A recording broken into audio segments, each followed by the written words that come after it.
The fire, the flare, the ball in the air, the band, the move, the blend, the smooth. The Jameson thing, slow your brain. Jameson, squash your brain. Official whiskey of Major League Soccer.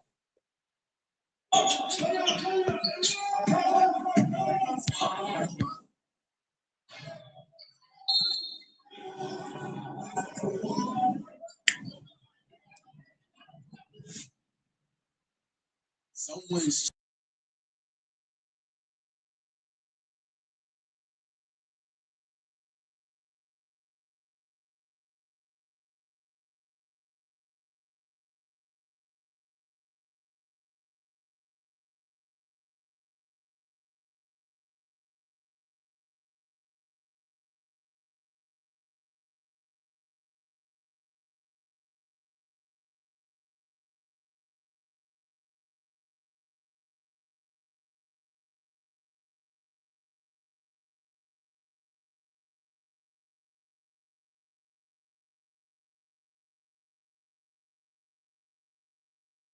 in the game of both of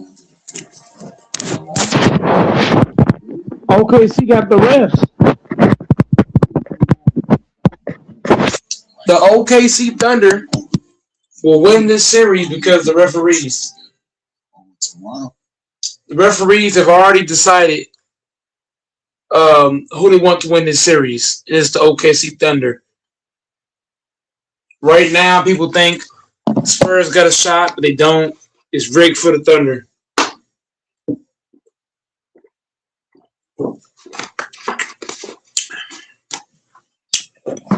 This series rigged for the Thunder, man. Games all season. Toronto versus Philly. I'm really excited about this matchup. It's not about home court. Toronto's back in the building. They always bring the energy, so that's really all I care about is that energy in the building, energy in the city. They always bring toughness to the table, so they're just fun to watch. As for Team Philly, they got the players that they got the personalities, the handles, the jumpers, the quick pulls. So I'm just here for a good game. I don't know if you're not hearing me, Jay Will. The Spurs are not winning the series. OKC is going to win the series because the referees are going to cheat for the Thunder. This Spurs team is just as good as the Thunder, but the difference is one team has the refs and one team don't.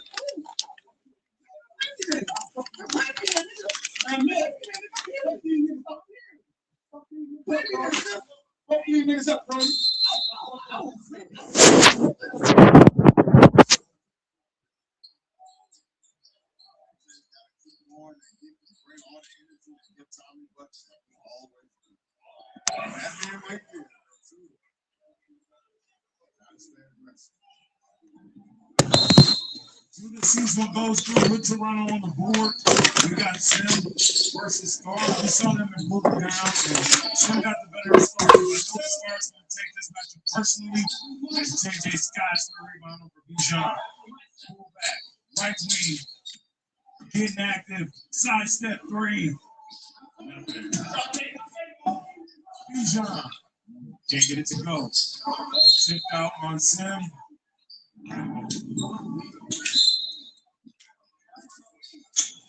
Star with the ball. The screen to the ball. Can get the ball pass. Get to players at home to watching. Watch Sim. The main thing you want to watch on that play, throw the ball up to Jamil when you got a shorter player. Set it down where he got your advantage. Good rebound by Jamil. Just snatches it out of the sky. Bijan. Easy 3-point pull up. Can't get it.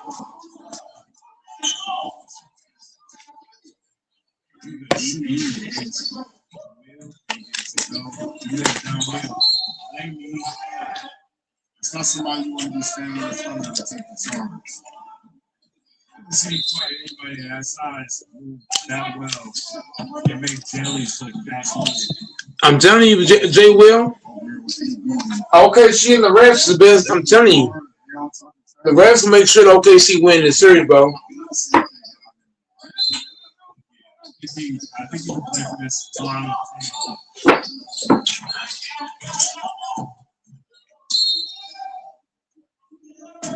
Anybody paying attention?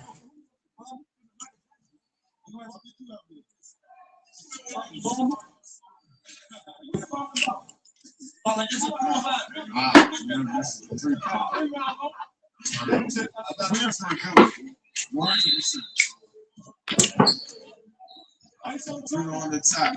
Staring down. You cannot let Judah be up on. Judah can't let Judah be up there in front of him. Judah with a tough and one finish. Go ahead and clip though. I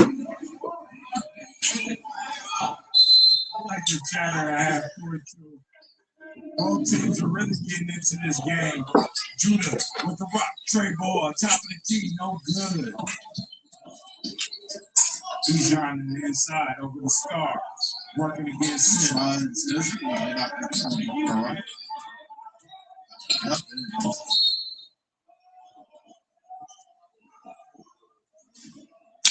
Octavius May was good. I got my nigga Octavius May in this bitch. Fuck niggas talking about. Octavius May the legend. Jay Will the legend. Beast Warrior the crackhead. JJ, you train a bit of a crater there, Dev.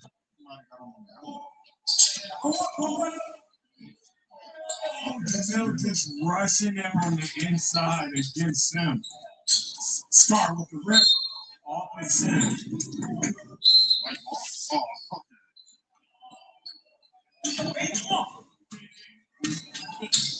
Bijan down here. And high off the glass. That's a pro finish.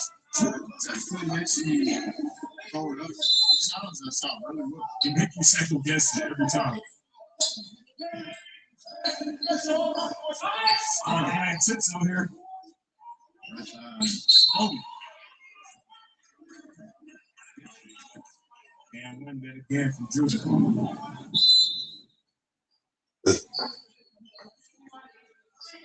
JJ for three, and it's good.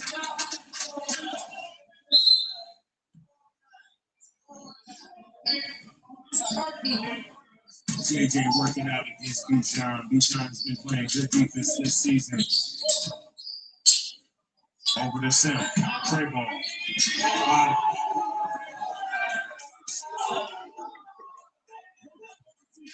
The percentage he's shooting this season is JJ, unsung hero, step back jumper. Just see some marbles at the work he's doing right now.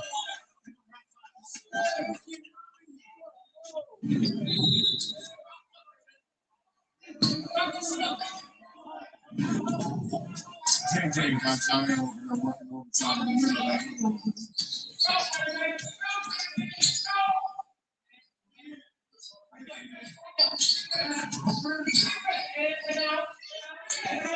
Starting locking up right now. Got the straight jacket on against him. Rebound to Jamil for the clear. Just getting harassed by Judah. Scar, corner three ball. Good.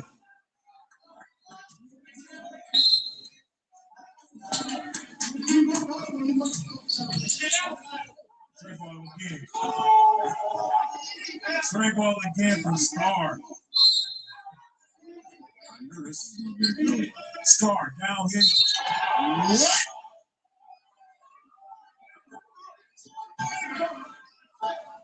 Hey, somebody got some options. He is up on his block. He's a two-way player. For sure. Out to the line. Turnover from the line.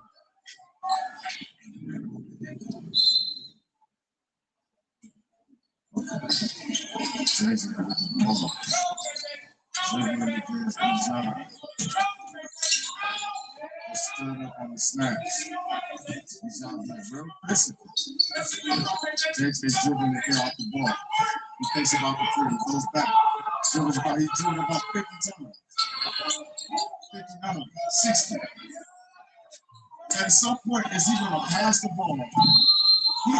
He's out. Bails him out. What kind of crazy foul is that? This is 16 to 10.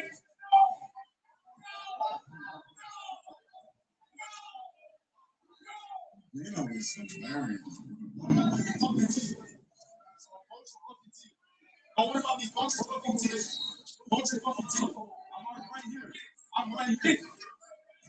Bunch of teams. Talk about it. Bunch of teams.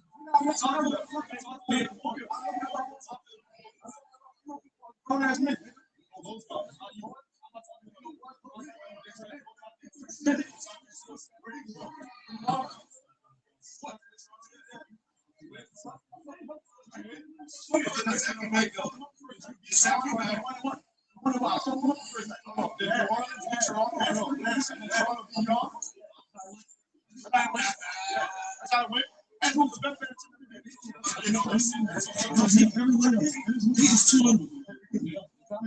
I just want to touch.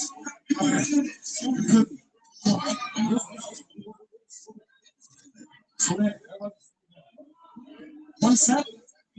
Isn't it set? I'm fucking a four.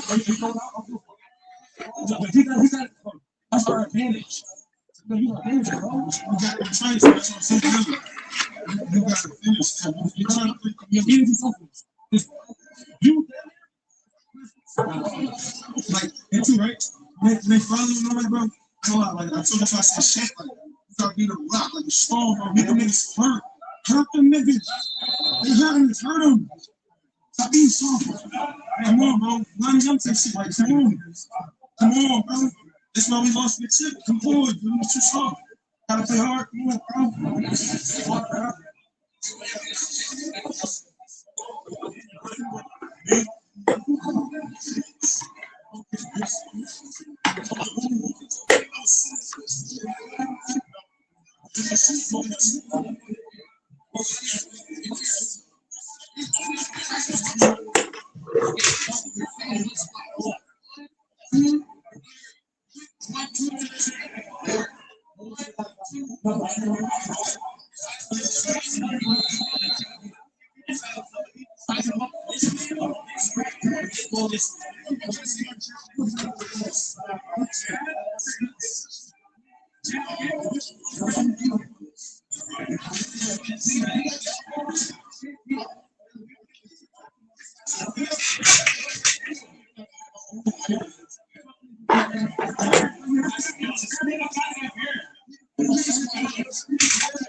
We are back to it. First half still underway.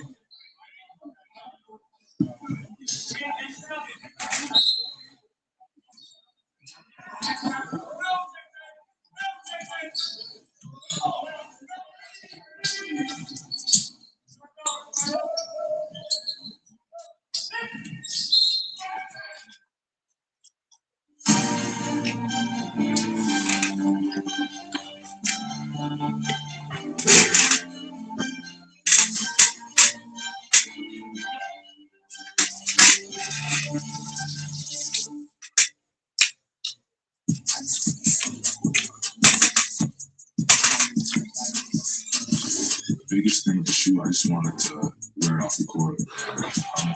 Feel the versatility.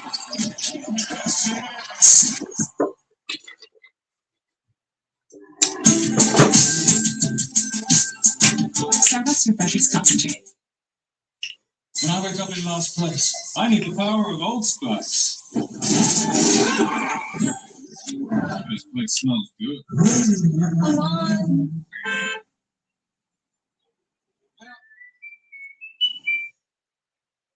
When it comes time to handle business, you've got the day under control. Until you don't. That's why we're here. car wash. Life happens.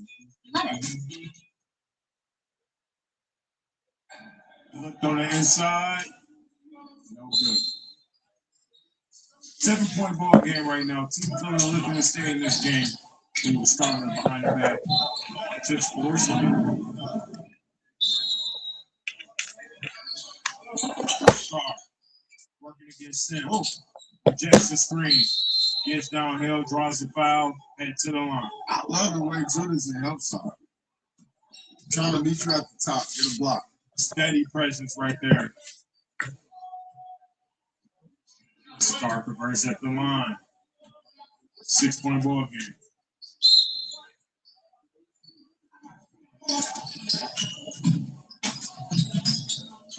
Jamil with the finish. 4-point ball game right now. Starts wide open.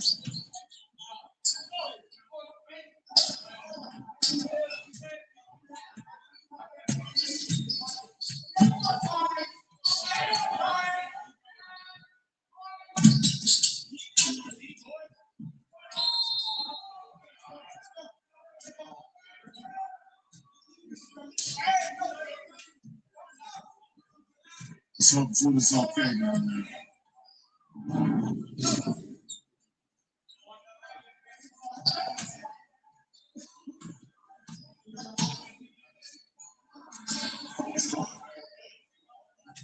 Mission to go.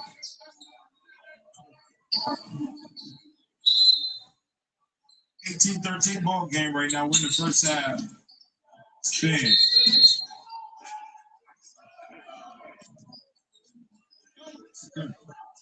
Judah's getting aggressive here. See if that's going to change the game up. Going to the line. 18-13. Great game so far. Plenty of energy. It's time to start adding buckets to the scoreboard. Judah can't convert at the line. Possession, Philly.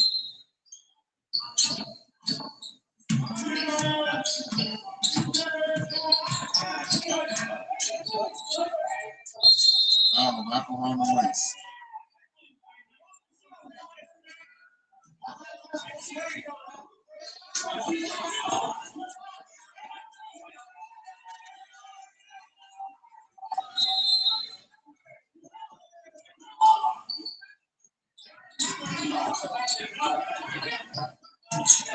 Star. 3-point shot left to short.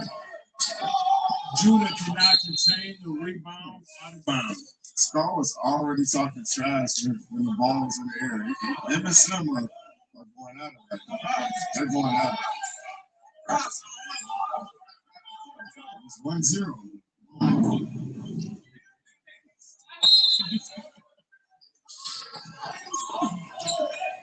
Straight pass to the other team. JJ for Trey. No good. Over to Bijan. See him get active right here. Working down low. Couple of pivots. Reverse lane. That's tough. Bijan really a bucket. Yeah. But I think a lot of people have not figured out that he's more of a driver than he is a shooter. Laney. It's turning into a matchup here between those two. 1-point ball game right now. Philly. Right to left. Put it in there. Can't get it to go. Sim. Clear 3. No good. JJ goes up for the rebound. Jump ball. 18-17.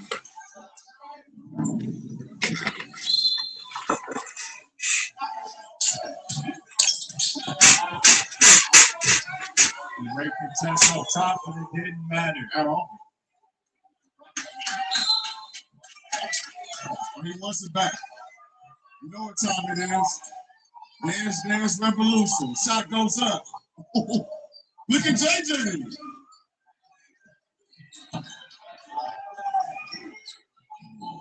JJ's still on the prowl. Was you guessing he's about to try to score this? 100%. Star puts it up, and it's good.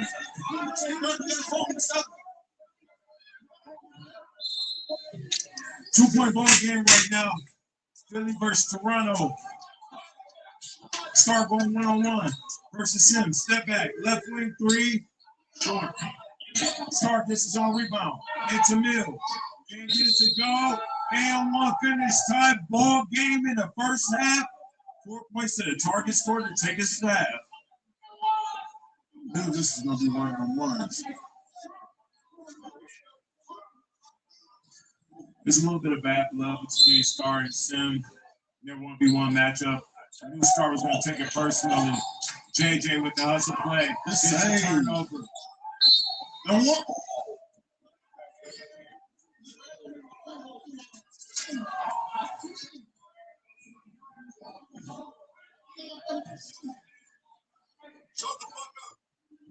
What I'm most worried about if I'm Team Philly is what you saw from Judah in day one. In their first game on the scene. And I don't think he's listening to free throw. Turnover. Star downhill. Judah is just protecting the rim at a high rate. He won't stop. That's going to leave DeMille wide open for a free ball, though.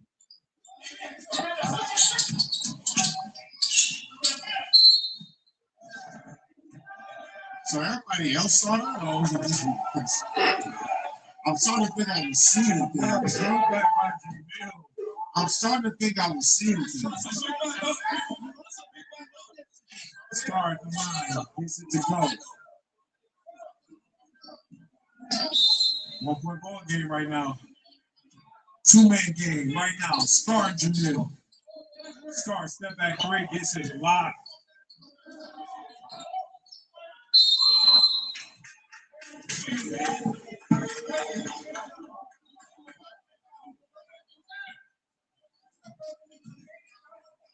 Here we go. Judah at the line.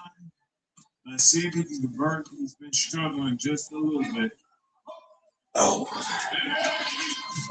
Makes the free throw.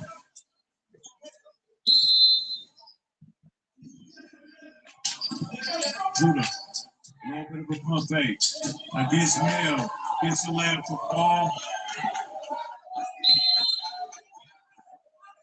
24-22. Next bucket for Team Toronto. Considered to have.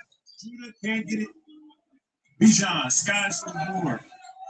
Clears it. Left wing. Step back. Trey. Halftime.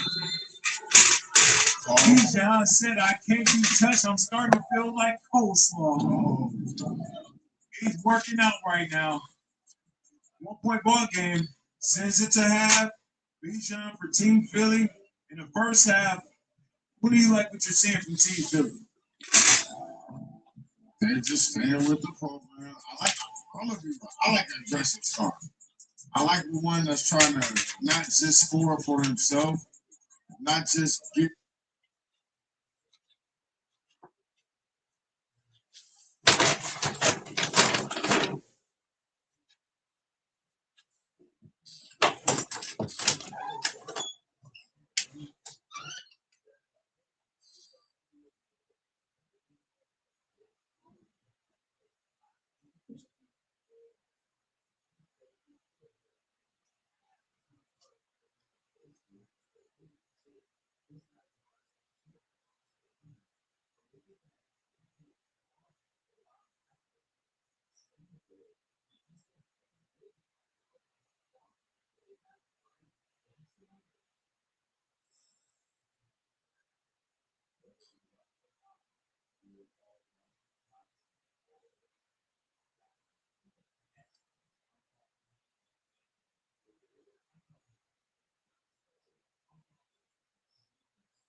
King in the chat. I don't know if King is still there, but he said, "Have you seen the QB ranking?" Uh, no, I haven't. I have not seen the QB ranking, but Jordan Love should not be nowhere in there.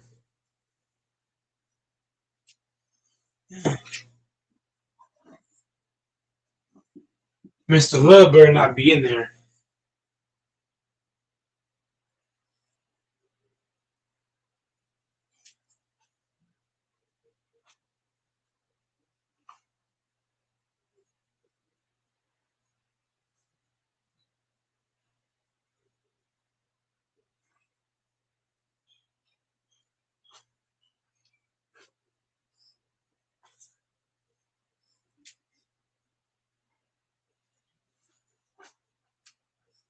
This team, Nathan Ball, the same on the challenge of just competing.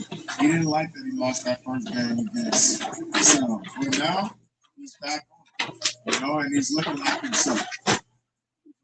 When we look on the other side, Toronto, we already know they're going to fight back. We got a guy in Judah who can really score the basketball. He's been getting downhill, showing off all of his moves. Although he struggled from the free throw line, he's been able to see three-pointers fall, staying aggressive, getting to all his skill spots.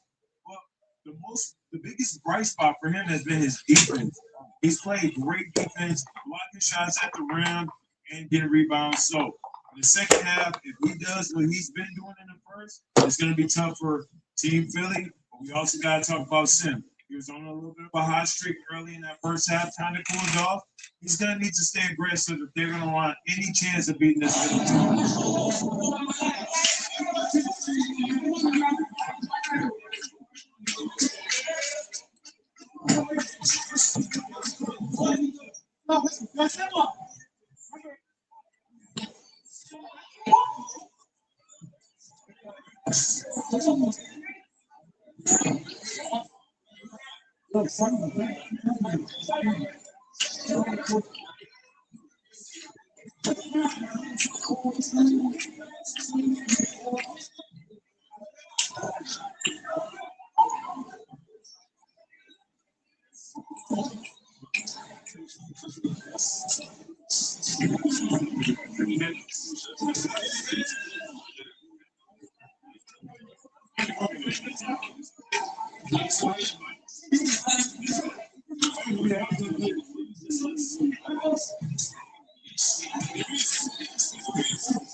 He could come off and get you next week. I'm just letting y'all know because y'all gonna say that as the truth. He not.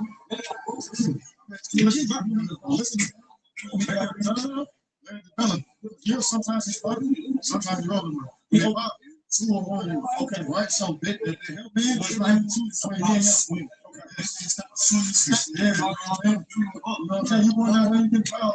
That's the next level right there. Also, read the next name. If you get funny, you should never have to worry about your Hamilton. That's the nigga that you watch.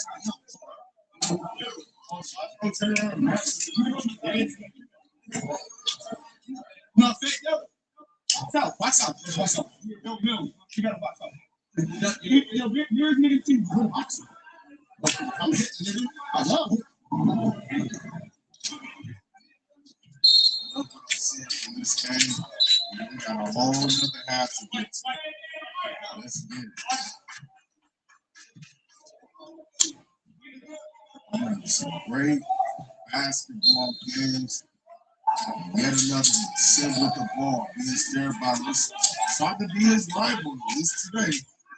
Dilberton, Hesses, attacks, goes up to the basket. Now,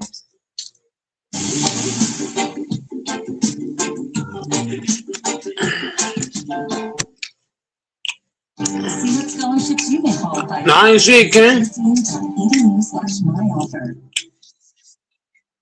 Babies don't ever stop. And behind them is an unstoppable They be bullshitting. 360 diaper with up to 100% leak-proof fit. Because they're Pampers behind every baby. Now with new Easy Off tabs. I'll play for it. Fine.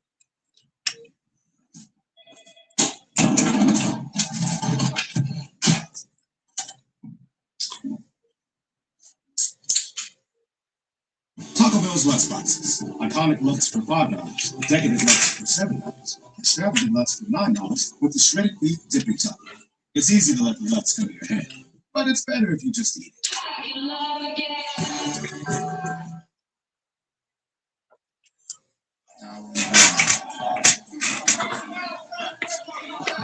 Now, how about we try it again? Judah with the ball, passes in to JJ.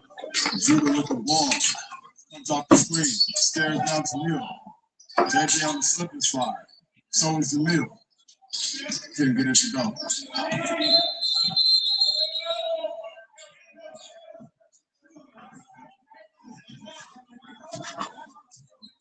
Bijan is letting you know I'm not the one. Holding this ground, playing physical right now. A little bit of a jousting match between him and JJ. Might be the first time we've ever seen Bijan get mad since he's been on the scene. And I think they're good, just a little mix up. Bijan is for none. Star behind the back, crossover. Where he going? Spin me, lay me. Ooh, draws a foul on the play. Star was in his bag on that play. Some was on the island. A lot of games left. Plenty of opportunities for Sim to go right back, but we need one of these. Gets it to go. Star sees it go through. Here we go, Jamil, wide open. Wow. I'm more amazed at the block up top. Jim's not even tripping. The composure from Judah.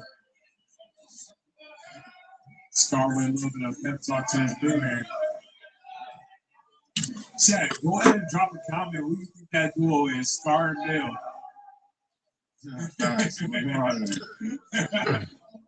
I want to know. I got to know. Jamil gets the free throw. 3-point ball game. Star working out against Judah. I don't know how I feel about this one. Star, look to the inside. Spin move, step back, jumper. What a shot by Star against a great defender in Judah. He had like the same move that he did on Simeon, and it worked, but it didn't work against Judah. He still scored it. Bijan, Trey ball. They woke that man up. 33 to 24. 9-point ball game. Luckily, Mill with a couple of handles. Spin. Working out down low, taking his time. Judah is harassing him. That's a big boy. look at what's happening. Star gets a bucket, and Bijan gets a bucket. And you give it to Mill for a turn after. Everybody gets a turn. That's a team. Trey ball, Bijan. Great rebound by JJ. Following the play. I like JJ. He don't need all the credit. He don't need all the shine. And he finds great moments to like pick where he scores at. But all the time he's hustling. All the time. Judah, headshot 3. Sees it go through. 6-point game.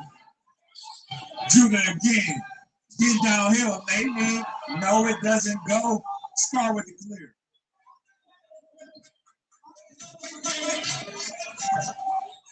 Well, let's try this matchup one more time. Star walking him down.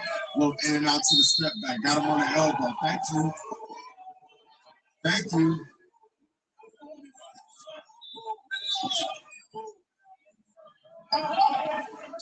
SKN on the mix. Got ourselves a little touchdown. Can they control that? I'm about to get in on this action chat, see what's happening over here. What's going on? We got Jamil on the inside. Got Sim. I don't know if y'all saw it. They got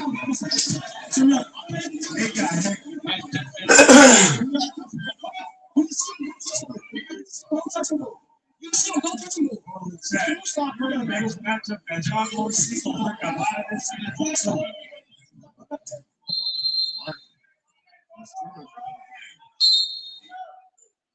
We back to this action chat, and we got a star screen from Jamil. That's quite a screen. JJ Francisco. Star got him on the island. He reaching for everything. Deep three, Star. No good. Glad we started. JJ for three. No good. Sim. Working against Bijan. Spin. Working that left hand. Bijan is not going for none of that. JJ for three. The next one on the ground. It's pointed at the ground. Okay, all right. 9-point ball game right now. Team Philly is and this is what we like to see from Team Philly. All season, we knew what they were capable of doing. So they're playing at a high level right now, playing with a little bit of fire underneath them. But I have to talk about Team Toronto. They know how to fight back. Almost every game. Jamal's done about as good a job as he can. Of course, you know this going on, right? Okay, here we go. Star. Sim. Yet again, another matchup between those two. Jamil, big body, fighting down there against Judah, out of bounds on the play.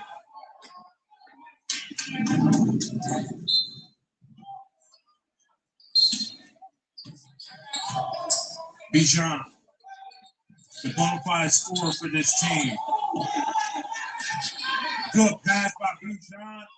JJ gets there, but we call a foul on the play. I want to say something in this Judah situation. He's missing more shots than he's used to. I'm always telling you, from experience, I've had to guard guys like that were just leaning on you. You can't move them. They're posting up the whole game. And then it comes down time to knock down the shot. And those shots get heavy. So I wonder if it's any of that for Judah. He turns it over on the free throw. And you talk about it, Dev. I think that's playing it to Judah, right? Like, heavy legs. You got a guy like that leaning on you on offense as well. We usually see him drive downhill a lot more, but he hasn't been able to do that against Will. So that's really weighing on him in this game. But now, it doesn't matter. It's coming down to it. 50 points. 36. 28.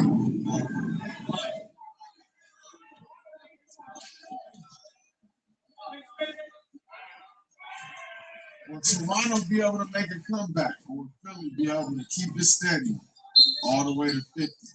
Ball inbound, goes to Jimmy. He attacks the basket, looks to try to foul, couldn't get it. Great follow by JJ, doing what JJ does, cleaning up. Getting the job done. Right back at it like he never left. Ball goes into JJ. Being stared down by Scar, trying to get the steal, his signature. And that worked out just fine. That's one thing Star will do well. If that handle is not tight, he gonna get to that.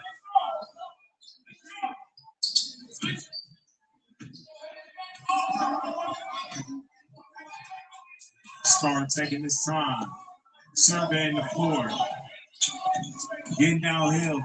Lately, no good, but you know Jamil is there. He's a problem. And we are back out of the timeout.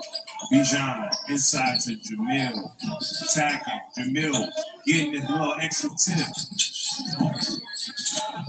JJ for Trey.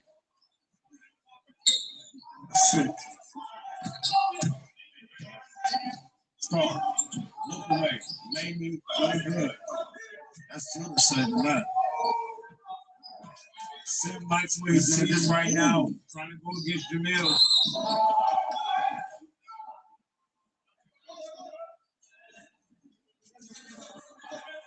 That is okay. 31-38. Philadelphia sent to the free throw line. Obviously, crucial bucket. Game left. I guess money does buy happiness, supporting everybody else on the panel. Why you say that? A lot of dudes think money buys happiness. I mean, I guess it does. If I was a millionaire, would I be happier? No. Would I live better? Hell yeah. You definitely live better, but I mean that shit get old though. It don't fulfill you. And I can get anything I want. You mean to tell me that I that's can the get problem. money and get whatever I want? When I want, how I problem, want? Hey, people you get more fulfillment. Like you get the same fulfillment. There we go. Now, fuck all that. If I'm a millionaire and I can do whatever I want, man, fuck happiness. I can do whatever I want. You know Elon Musk, he works 16 hours a day, and he don't got to. On the balls in play, Star. 16 hours. You know Doing why? what? His work, like Doing what? SpaceX and everything, like everything he's doing. Reverse layup. I can't believe But you know why he do it? Because he don't find no fulfillment in being worth hundreds of billions of dollars. It's in the work. 3-point ball game right now. Toronto is fighting back. Judah, will he do it again? Step back. Get downhill. Some billionaires, they be wanting to unallow themselves and shit.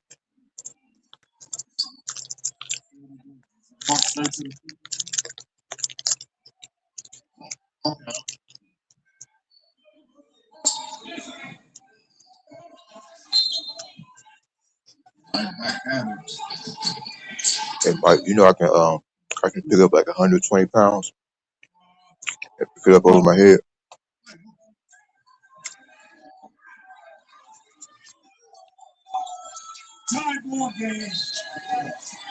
I'm totally lost in what you just said right now. You say you work out here.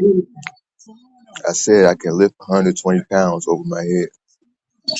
You should be. You're a man. A man should be able to lift 200 pounds in his sleep. Well, I don't know about no 200. I ain't got that. I'm just saying. 120 pounds is, a man should be able to do that. That's nothing. I do it every day. I can lift a 120 pound dumbbell. No, you can't. And whoa. Explosive handle for David is just baskets. And you gotta wait. No, you can't. That's cap. To see that one. I got a whole channel. I got a fitness channel. I don't advertise it on here. I do 120 pound dumbbell curls, shoulder shrugs. I got another video. I did I did 540 pound reverse squat, 575 regular squat, and I got another one I did 600. Then I got a couple other videos doing like planks, lunges, and a bunch of other stuff. I got a whole fitness channel. I just don't advertise it on here. I hope you guys are enjoying this game at home. One of the best games we've seen all season. 120 pounds is, for a man, is nothing. Unless you just weak as hell.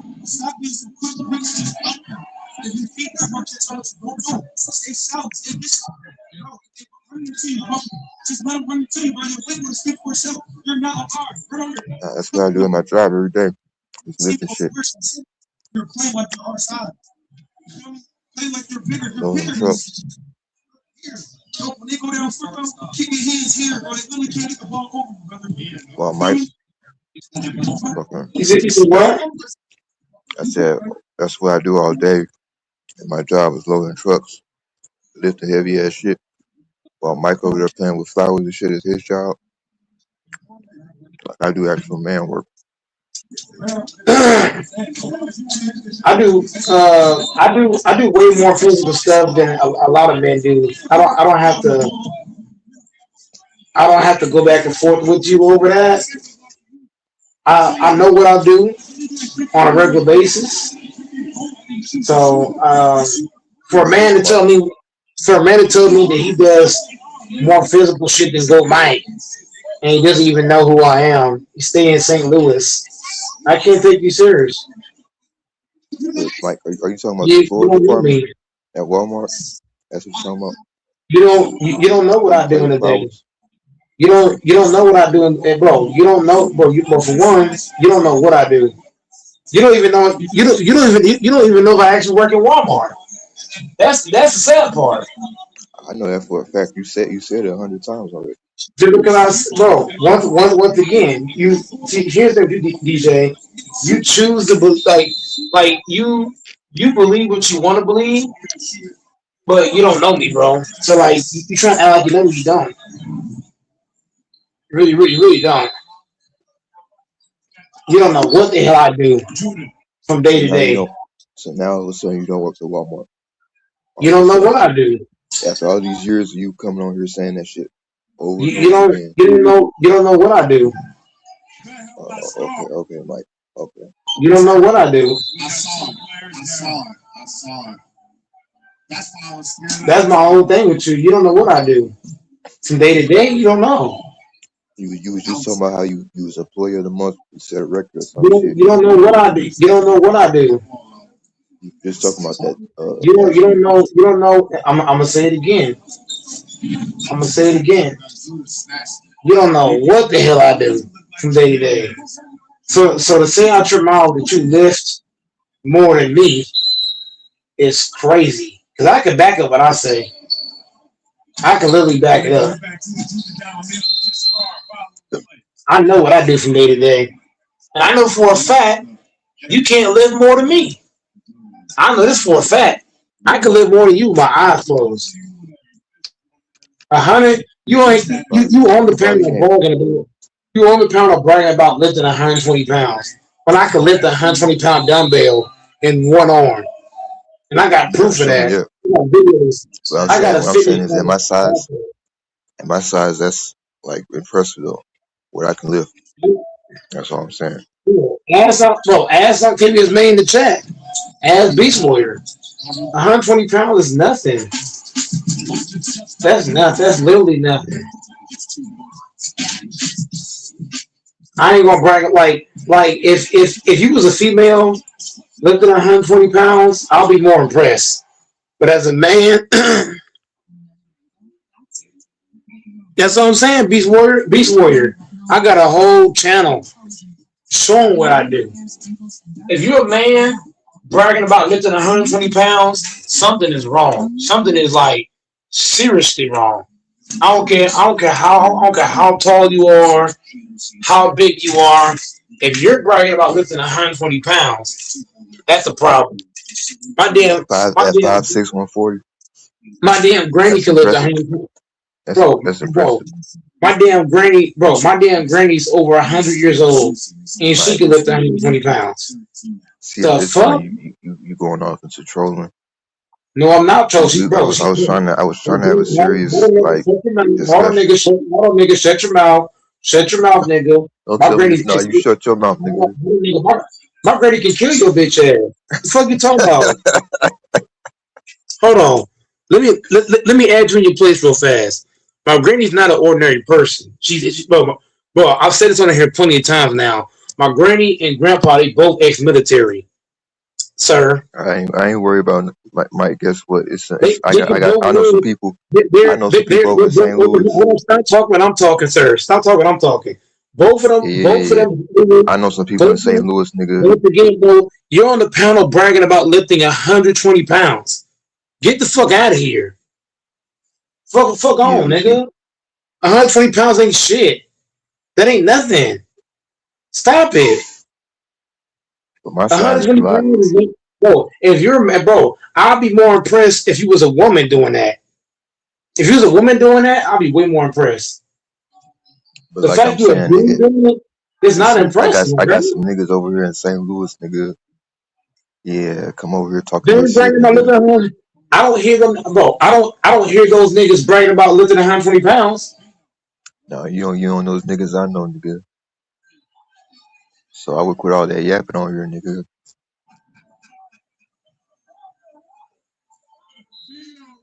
Yeah, you don't know nothing about that, about St. Louis, nigga.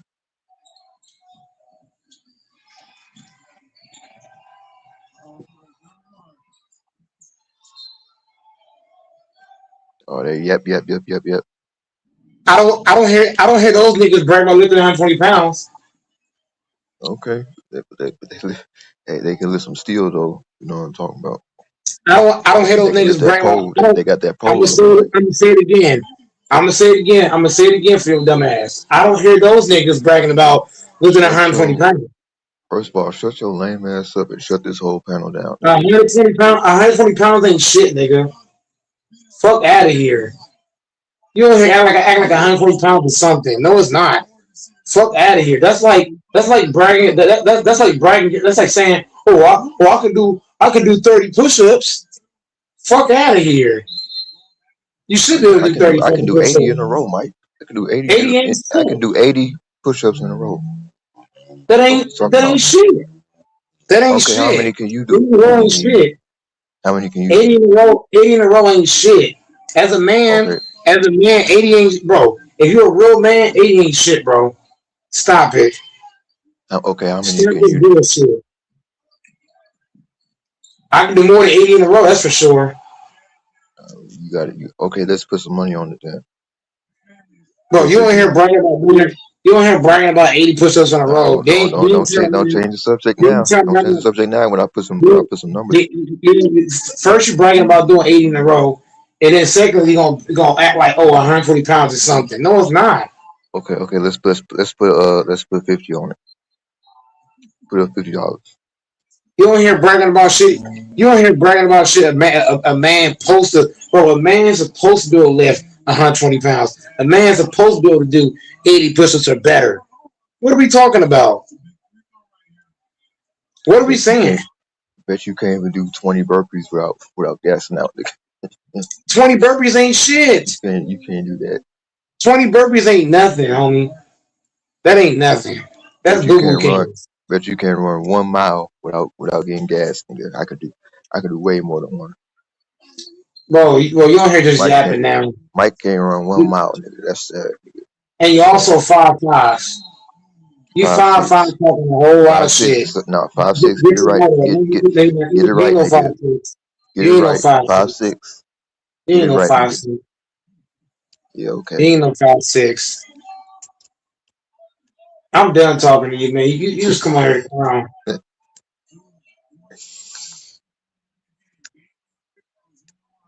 Shit, try again. That's 5 followed by a 6. I'm waiting for the next man to come on. You just trolling, dude.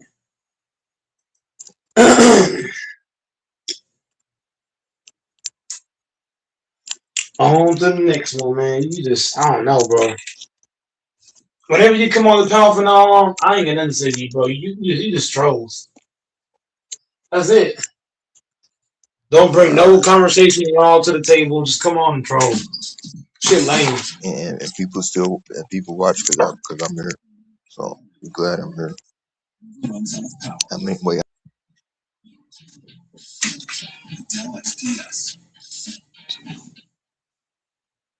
I'd rather have no viewers. I'd rather have no viewers watching than to hear your mouth talking.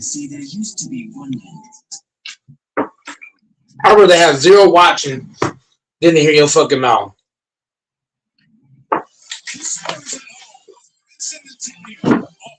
I don't give a fuck, bro. I'd rather have -3 watching than hear nigga talk. The fuck? I'd rather sit in here and watch soap opera than hear that nigga talk. I'd rather be in this bitch passing gas, watching porn, than hear your ass talk. Shut your ass up, nigga.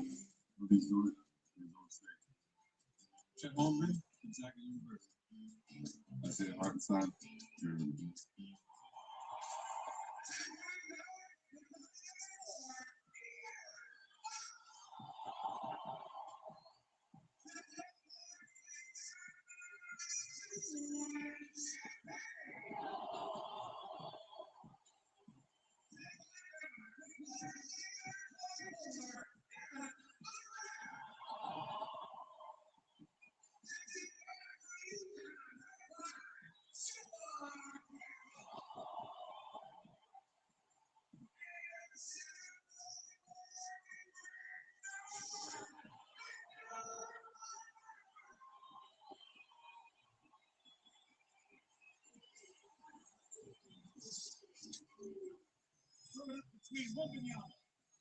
And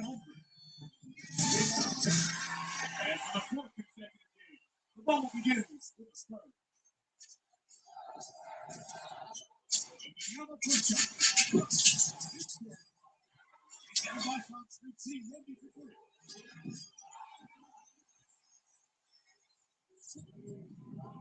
Will they guard SBA tonight? Outside left three. It is shot. It's the Thunder on the board.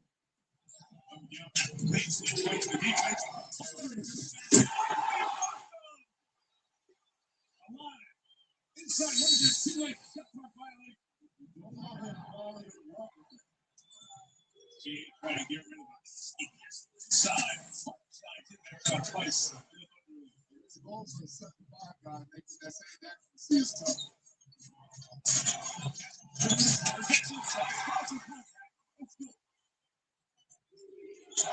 That's a bump. It's just that. Look at this. Look, because right now, Lindy to shoot a three. That would change with Caruso coming to the game.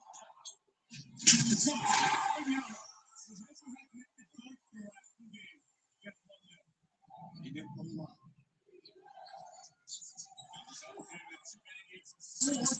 For four. For Hartenstein. Everybody comes.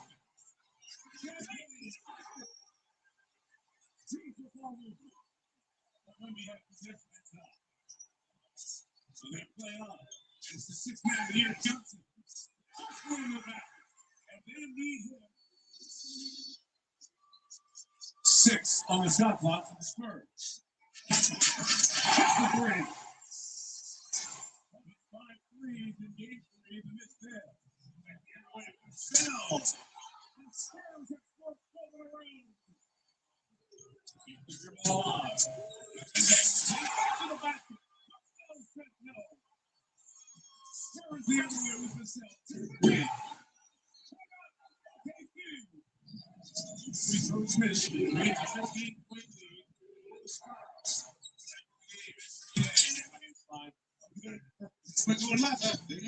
This is the first game for the Mavs this year, but they've been fans, like you said, Mike, since the 90s. It actually all started because they were called to youth and community, and they started calling the team to expand their interests. So cool. So great. That's the loyalty. Both markets.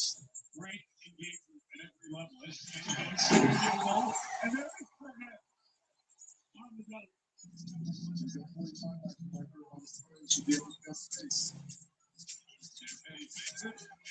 Corner to Sell.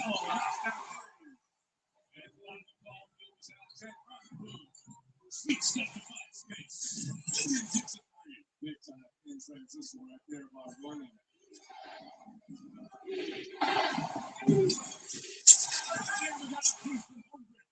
Cleans it up.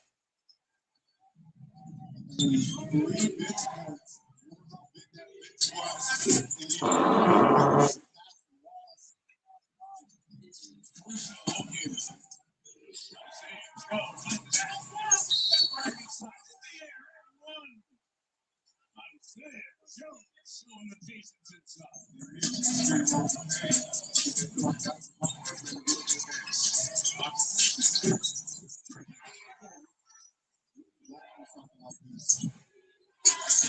better, get experience. You can put that-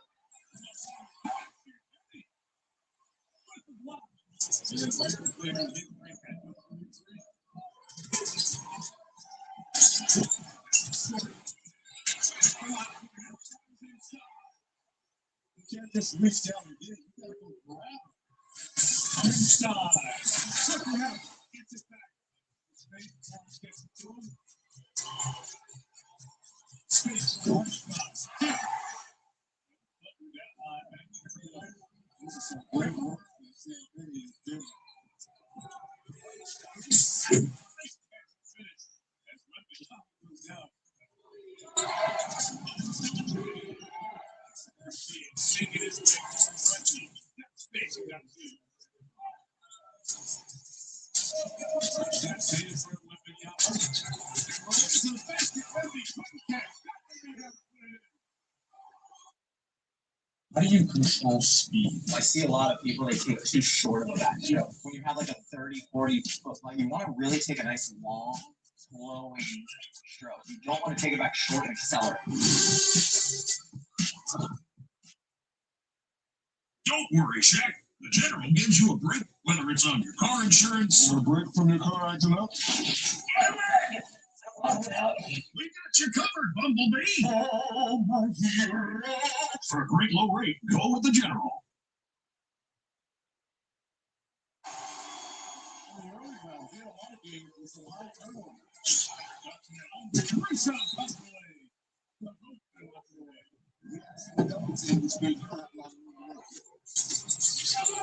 Great defense. Hollis over Wemby. 4-2. 5-star finish. Back in the end. He found a window behind Wemby.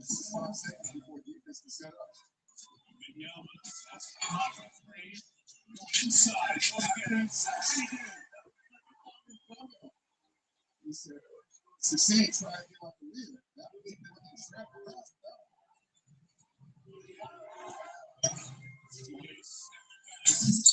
Beautiful separation right there.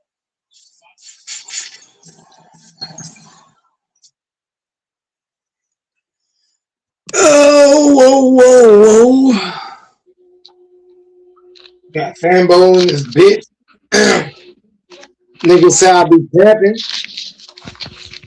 I can send a video to Fambo right now, man.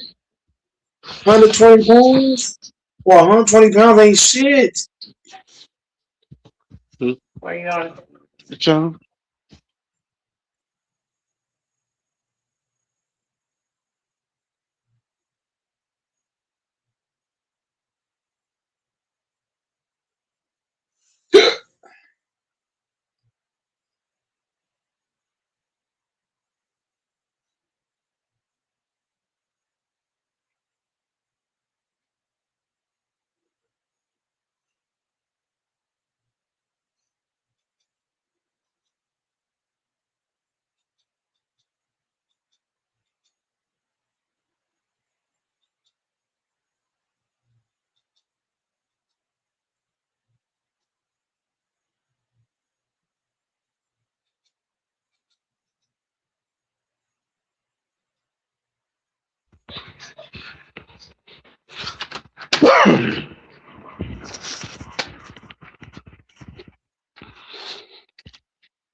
Mike.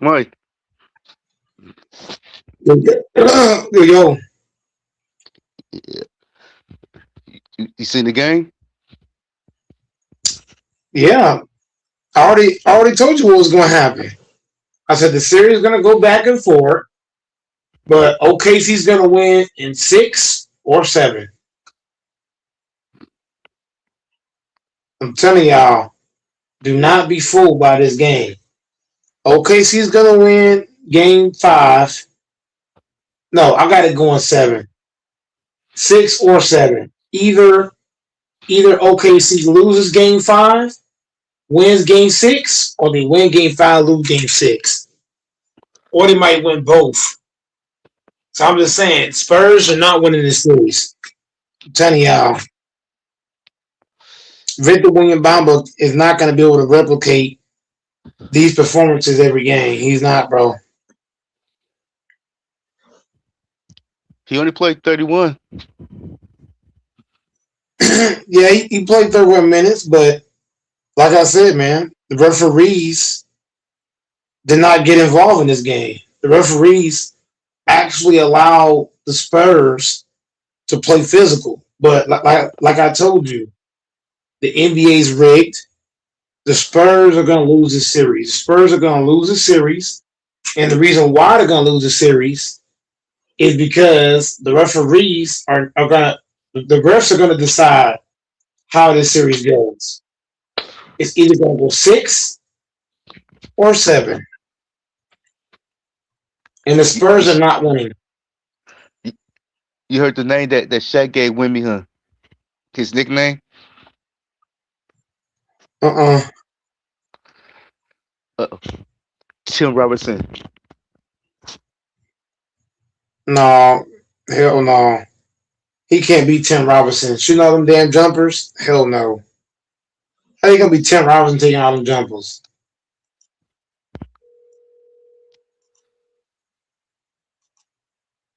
Tim Duncan and Dave Robinson would dominate you in the paint.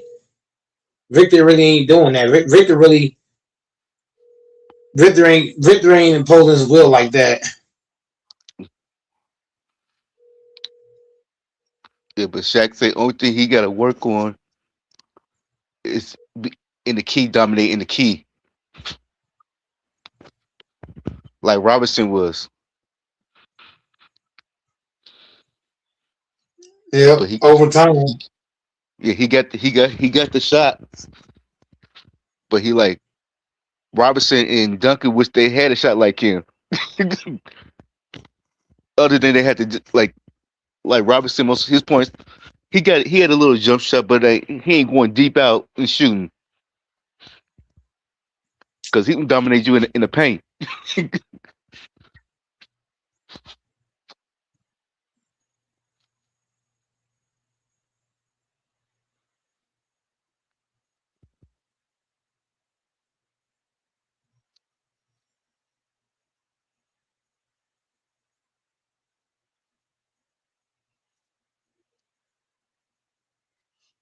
Yeah, watch the hockey game today too.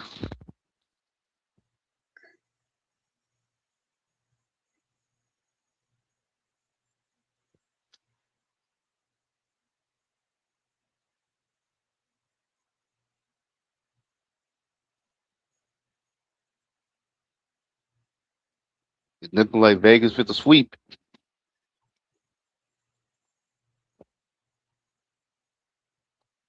but I didn't think it'd be no sweep. Who's hooping who? And like Las Las Vegas night, and like they fit the sweep Colorado Oh, I don't know shit about them teams. You lost me in the whirlwind. hockey. Yeah, I'm not the most. Yeah, I'm not educated on hockey. I thought you talking about L.A. Kings? That's hockey. I watch hockey, but I'm not educated on it. When the last time you watched it?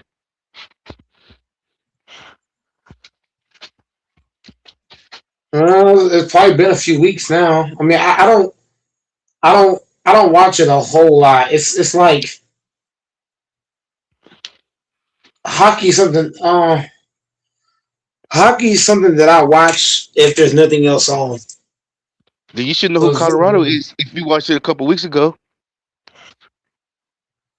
I really don't, man. They played y'all. They swept y'all in the playoff. Colorado. Congratulations. Congratulations, man.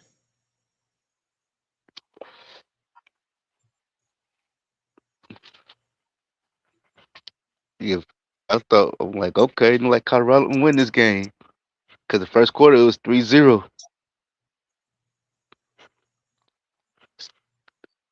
The second quarter did a nice one on it run. It got 3 runs in the second quarter. In the third quarter, it got 2 more runs.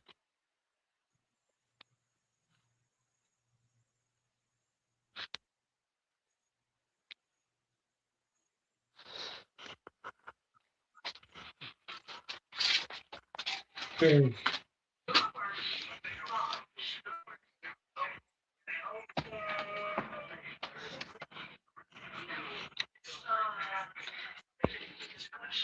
You work tomorrow?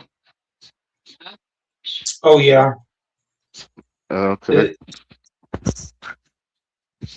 it's gonna be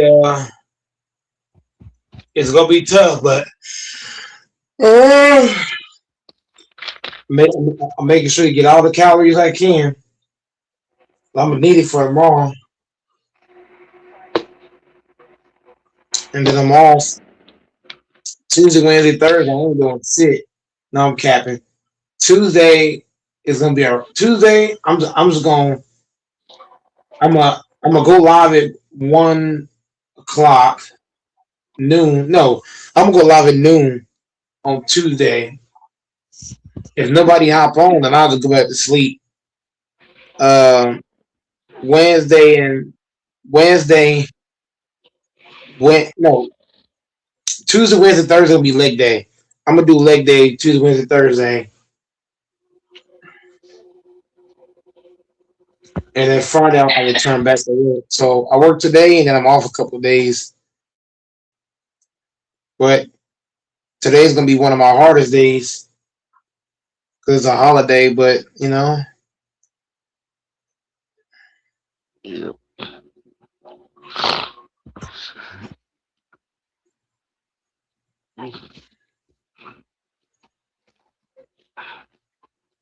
I had this one black girl. I had this one black girl try to. She thought that I was trying to hit on her because all I said was "Hey." All I said was "Hey, what's up?" And she was like, "Don't talk to me. Don't talk to me." And then her man got, and then I guess her brother or her man, whatever, got the car. And he was like, "What's your problem? Blah, blah, blah. Why are you trying to holler at such and such?" And like for me, bro, I don't like black women, to be honest. Like I don't find black women attractive. I really don't. So that might sound just hateful as fuck. But this woman that I say, "Hey, what's up" to, right? She's not even my type. For one, she's too damn skinny. For one, two, she don't got no body.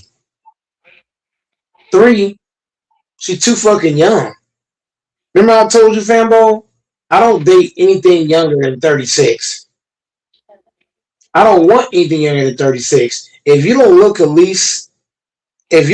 least 30, I won't even talk to you. I'm just saying, like, I'm never gonna go up. I'm never gonna go up to a girl that looks like she's 16. Like this woman, this woman, she was like, if I had to guess, because I've known her forever, because she shopped there all the freaking time. She's like 18, 19, maybe 20. That's too young for me. I'd never touch a 20-year-old. You gotta be at least 35 or better. This damn woman, she's 20, maybe, looking like she's 16. I ain't gonna fuck with you. Hey, Mike, Even if hey, you shit. are, even Hey, Mike, if this was the 90s, would you date a black chick? This was the 90s. if it was the 90s, hell yeah. Fucking that goddamn Nia Long, nigga. That goddamn. And this was, look, I said this, DJ. I said this. I got nothing against black women, but black women in today's generation are not dateable, in my eye. If I ain't gonna lie to you, I will date a black woman DJ and Fambo. But guess what? She gotta be born in the 1980s or the early 1990. No. She gotta be born in the 1980s, somewhere in there. I will not date any chick, any black chick from the 2000s that's born in this era. No, hell no. I won't date a chick. To me, this damn girl that came to my job, right? She had on a skirt that was super short. I'm talking about this skirt was, bro. I would never want to mess with a girl that's wearing a skirt super short because one, I'm gonna think either you're a slut or you're a whore. So why would I want that? I don't mind it. I don't mind that. No, but here's the problem, DJ. Here's the problem. She don't got no body. Like she's not like I can understand DJ if she got that body, she attractive as fuck, right? But this woman that I'm talking about, this between 18, 20 years old, she not pretty for one. Two, she got no body. And three, she got an attitude. She got a bad attitude. Man, Like just for not all people in of them got an general. attitude, Mike. That's women. They all got an No, attitude. no, no, no, no, no, no, no, no. It's a difference. Like having an attitude is one thing, but there's different levels. Like, are you just flat out rude, or you just got an attitude? Like, it's different between having an attitude and just being flat out rude. Like this girl I'm talking about, huh? Literally the same thing. I don't know what you're talking about. Literally the same thing. You said all women do the same thing. Having an attitude and being rude is the same shit. Let me tell you why you're wrong. When I talk to white women, when I talk to women, look, I'm gonna be totally blunt when I say this. When I talk to any woman that's not black, they don't give me no attitude. I've never had a white woman give me attitude. I've never had a Mexican woman give me attitude. I've never had a Latina give me attitude. The only That's a people give me attitudes is blacks, that's a black women. miracle. I'm being honest. I'm just saying, Fambo. The only women give me attitude is black women. Literally, I don't give for no other race but blacks, and I'm black. So that just tells you a lot. That's why I say, man, like black women, the only black woman I fuck with is my sisters, my damn grandma, my auntie, basically family members, pretty much. Black women, man, they're trope. Like they attitude is terrible. Like it's awful. I would never turn a hell on a black woman. Fuck no. I wouldn't even look. I wouldn't even look their direction. Hell no. Sick monkeys wearing a damn skirt, making you look good. You got no damn body wearing this short ass skirt. You need your ass whooped. If I promise to God, if I had a damn daughter and she's wearing a fucking skirt like that, we gonna have an issue. We gonna have a whole problem. You got me fucked up thinking you about to wear this short ass skirt. The fuck? I been man. I pray to God that I have no fucking daughter. If I have a daughter, I ain't gonna lie to you. She might go for adoption. I ain't got time for the bullshit. Skirt wearing, crop top wearing, fuck out of here. Black queens forever, bro. Bro, I didn't say I won't take a black queen. What did I say, Female DJ? I said, if I get a black queen, she got to be born in the 1980s. She got to be an 80s baby. She can't be a 90s or 2000 baby. Hell no. She got to be 80s baby of some sort. She could be 89 baby, but it's gotta be in the 80s.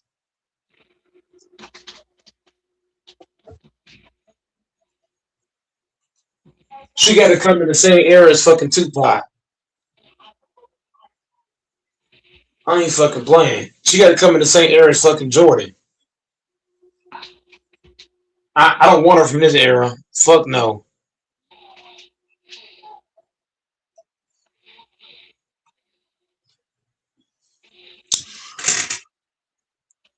Why the 80s in particular? Because I don't want a black I don't want a woman under 30.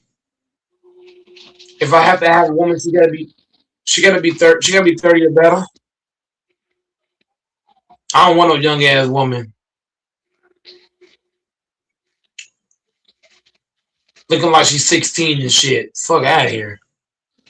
I don't date women under 30, bro. What about the 90s? Well, I'm 30. I was born 96. So I'm 30. So I ain't gonna lie to you. I probably would date a chick in the 90s. As long as it's early, like it has to be. She got to be born like if she born 96, I would date her because she'll be right at my marker. She got to be 30 or better. So if she's born in 97, hell no. If she's born in the 90s, I just might give it a shot. If she's born in the 90s, the early 90s, no early. Well, 96 is like what mid 90s, you could say. So if she's born in 96 or 95, I would still take her because she's still in my age range. If she's born 96, that's a good age. I mean, she's 30 on the dot, just like me, because I'm 30. I was born 96. But if she's born like 97, 98, 99, 2000, no. Automatic, no. She got to be 30 or better. And on top of that, she got to have a body on her. She got to be bad as fuck. Like, I don't want no average chick. Like, most dudes be like, oh, I accept the average looking girl, right? Most dudes will. Most dudes will settle, go get a fat bitch, ugly bitch, average bitch. No, I don't want that. I'm not going to settle. Yes, I want a mature chick. Yes. I want a mature chick that she bad as hell. I want a fucking baddie. I want a 30+ year old, 30 or more baddie. Mature. That's what I want, bro. I don't want no fucking kid. And she even looked like a damn kid. I won't even talk to her. And she even looked like she too young. I'm not gonna fuck with her. Like this damn lady I'm talking about, she looked way too young, bro. Like she looked like she was 16. I'll be a fool to talk to her. Even if she was 20 years old, I'll be a dummy to talk to her.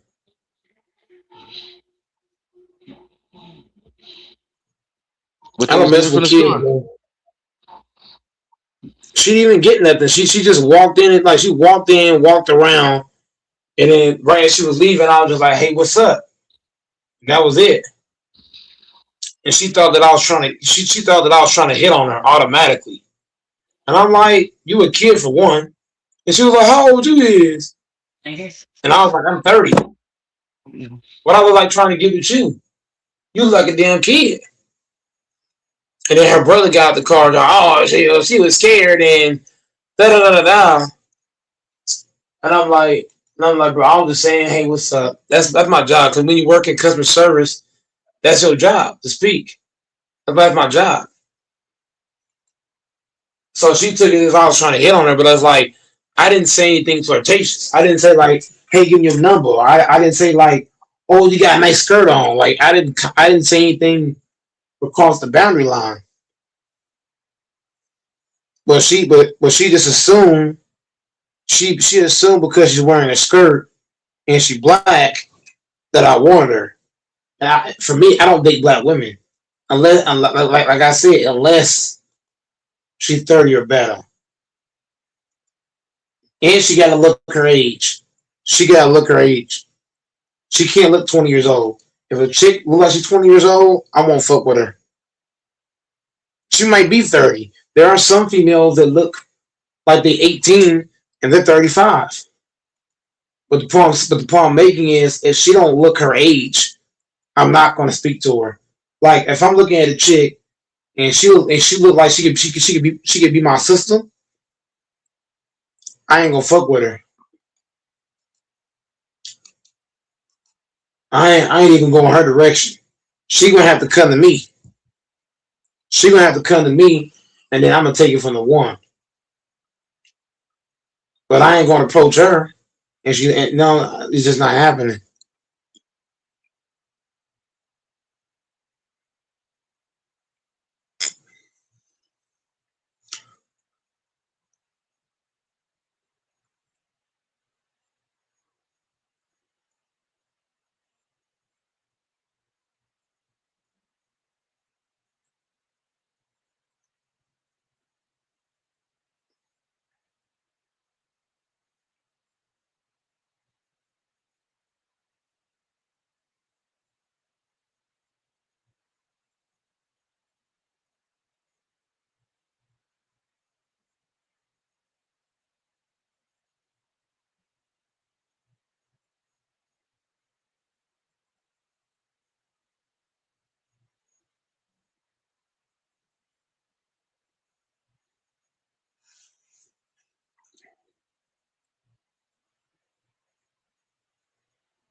It might be their last day.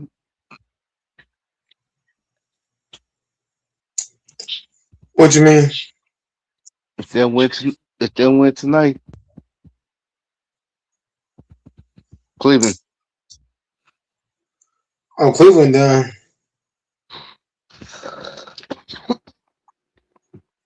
Cleveland out of there.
Yeah, they done, man.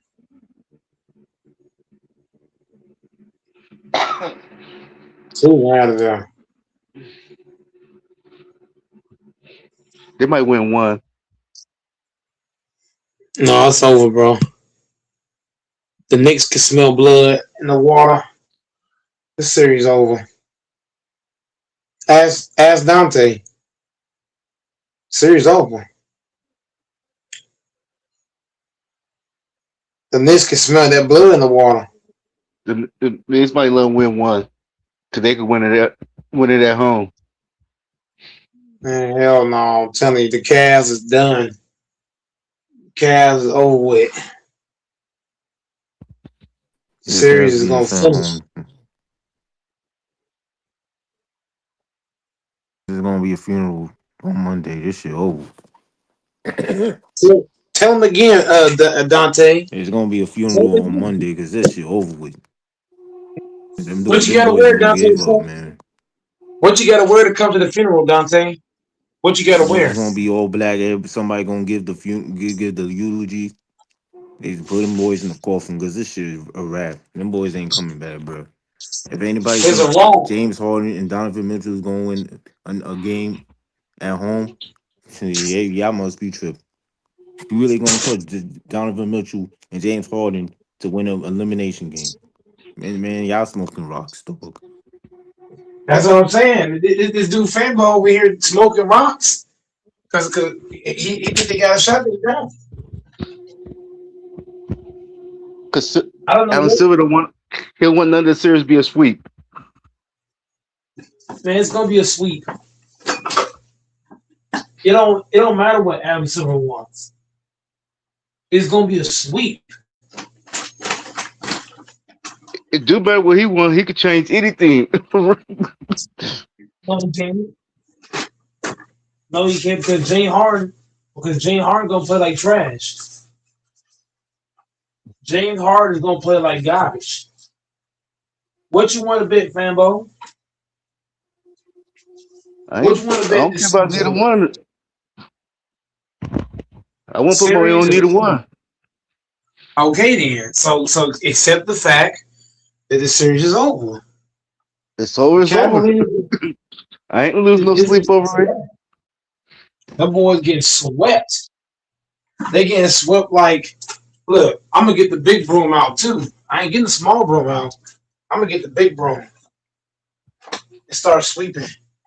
Because that's what it's gonna be. A sweep. Clean sweep. You know how you sweep the roll at night? Whenever it's snow in some places, sweep like that.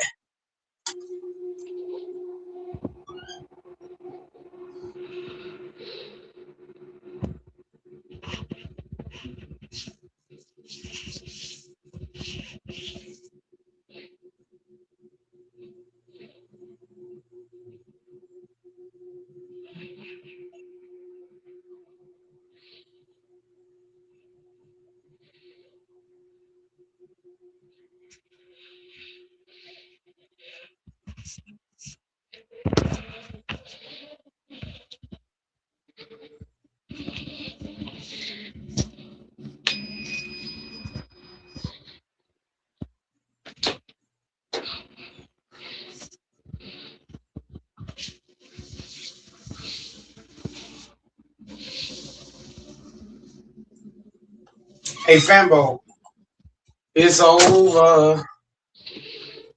It is Hey, over. hey Dante, who you want? Who you want to play in the championship in the final?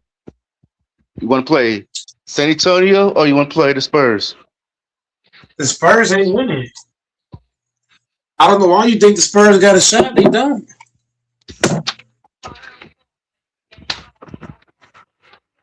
They got a Spurs ain't shot. winning. No, they don't. The Spurs don't got a shot. I'm telling you. Okay. Who got a better shot? The Spurs or Cleveland? Cleveland.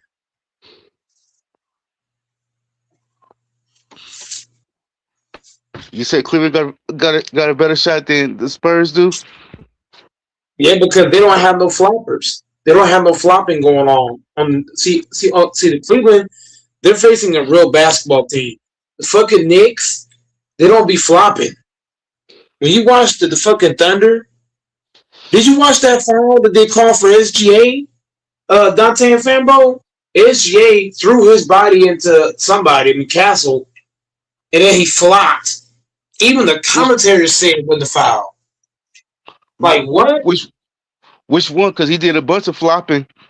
It was in the first quarter. It was in the first quarter when he drove in the castle on the right side. He bumped in the castle. He flopped, and he's the one that made all the contact. And they called a foul on castle, and the commentary said it wasn't a foul. So I was like, this dude SGA.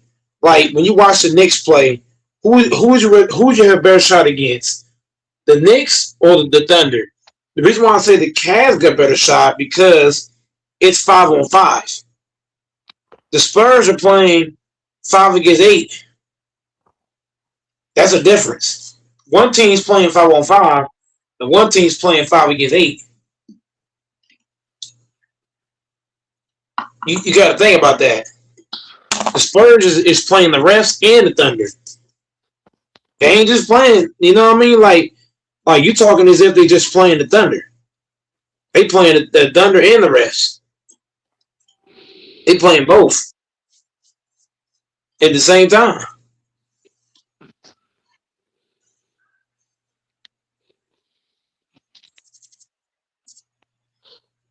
Because SJ's flopping is crazy. You didn't hear what the crowd said? Flopper, flopper. Telling you, bro. Imagine, bro, who would you have a better shot against? A Knicks team that plays straight up, or a Thunder team where they do a lot of flopping? You tell me. I'd rather put a team that don't flop. Dante, what about you, Dante? Would you rather face a team that do flop or don't flop? You tell me.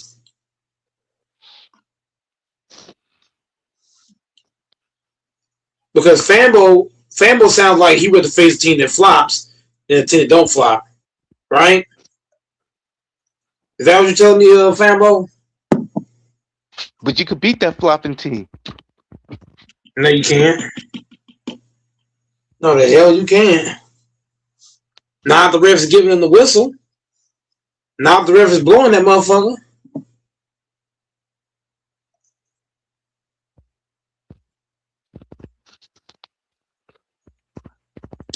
I'm telling you.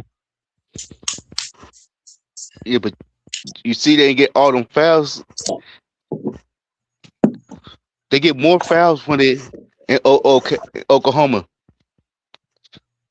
And that's why the Spurs are not winning the series. Because OKC gets more calls at home. And where's Game 5 going to be at? OKC. And where's Game 7 going to be at? OKC. So, like I said, the Spurs have no chance to win this series. OKC is going to win the series, bro. The only way the Spurs win this series, Fambo, is if what? What do you think I'm about to say? The only way the Spurs can win the series, they're gonna have to do what? They're gonna have to win Game 5 in OKC, and then they're gonna have to close it out in San Antonio. But if the Spurs lose Game 5, they're not winning this series. Can we agree on that, Fambo? If the Spurs lose Game 5, they lose the series. To me, I'm bullshit. They have to. If they want to win this series, you got to win Game 5, go home, and close it out. This is a big game for both teams. No, I would say this game is bigger. This game is bigger for the Spurs because the Spurs. Think about it. The Spurs have not been to the playoffs since when? They have been to the playoffs a couple years. They got a young team. Who are they facing against? Who are the Spurs playing against again? They're playing against two-time MVP. Right. So OKC has the advantage. if you think about it, OKC is not afraid. They got no concerns about Game 5. But if you're the Spurs got more pressure to win Game 5 than the Thunder. The Thunder, they've already been to the playoffs. They've been to the finals. They won the championship. They got a 2-time MVP on their team. So the Thunder's not afraid. But the Spurs, they're going to have to play this way. Fanboy, the way they played at home, the first 2 games, outside of that 15-point they lost, they got to come out like that in OKC. Come out strong, beat the niggas early. That's the only chance, bro. If Fox got to play, yep, shoot the motherfucking angles up. What they call them shots? The NBA shots. Shoot the motherfucker up. Drag his ass out there. You know when Fox play, Castro don't have all them turnovers. Yeah, but have you noticed OKC can't stay in front of Fox. Fox, he knows how to, for some reason, he's easily beating his man off the dribble, which is huge for the Thunder. My bad, backwards. Which is huge for the Spurs, because when Fox collapsed the defense like that, what is he doing? He's making his guys get open shots. So they better, Yeah, that's why I was that's what I said. They need, like, when Fox win it. That's why, like, they need Fox back. Yeah, they got to shoot his ass up. Yeah, they have a chance. Yep, they need Fox back, and they better hope that J-Dub is he out for the series? I don't know. He could be out for the, because he re-sprained the hamstring. And Jeremy McCain's hurt too, right? Jeremy McCain was on the side. He was in street clothes when I was watching the game.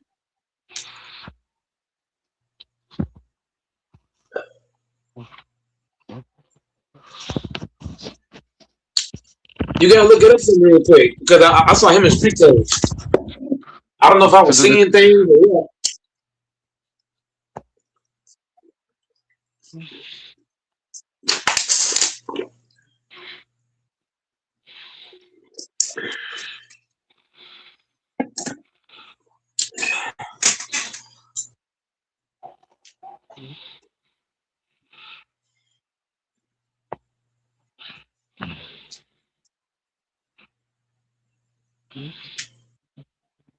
He played.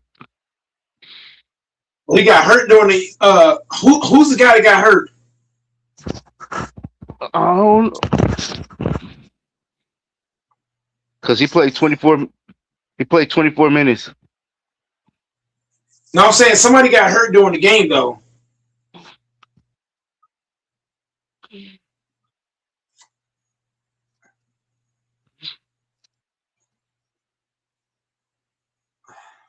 You know what? I'm gonna look it up.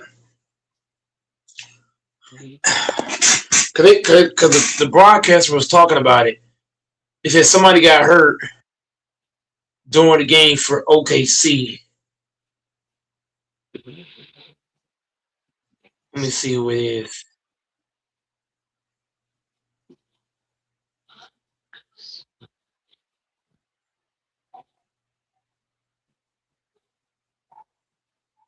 Yeah, it says AJ Mitchell with a calf strain.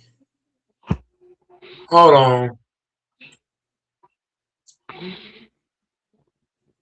Who got hurt for OKC in Game 4? Mitchell didn't play. Who? Mitchell didn't play. Yeah, that's what I was trying to tell you. So you AJ said Mitchell. You said McCain. No, I was trying to say AJ Mitchell. Yeah, AJ Mitchell got hurt. So Agent Mitchell being out, that's huge, right? Because he was the one putting up what 20 points a game.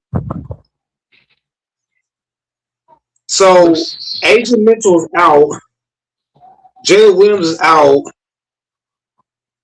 and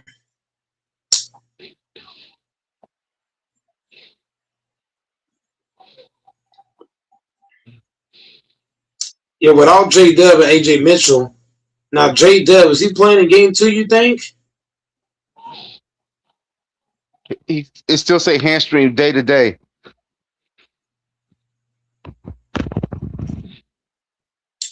Now hamstring is tricky because let's say he goes out there, right, in game 5, right?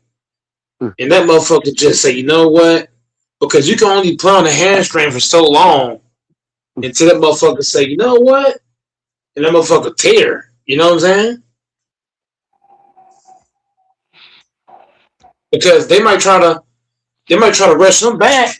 You know what I'm saying, Famo? And that motherfucker say, man, that motherfucker tear out. Am I wrong? He can tear that motherfucker out. Then you out of there. You know more.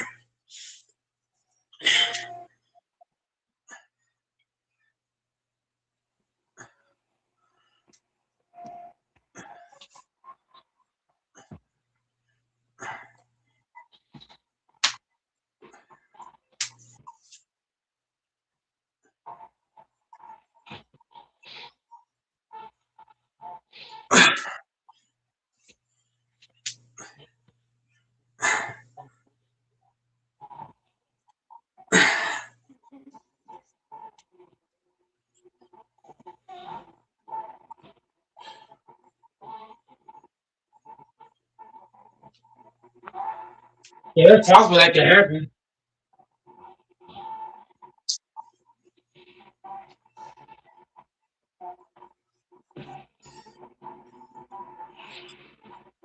Fuck. Feeling that shit, man.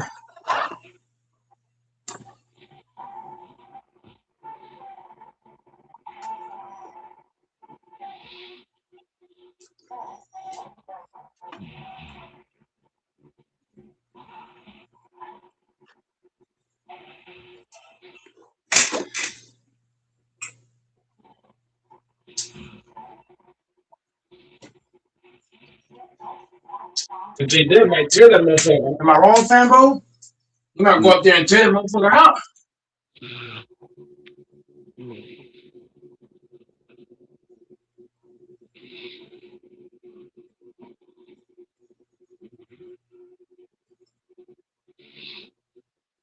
And what grade of hamstring he got too?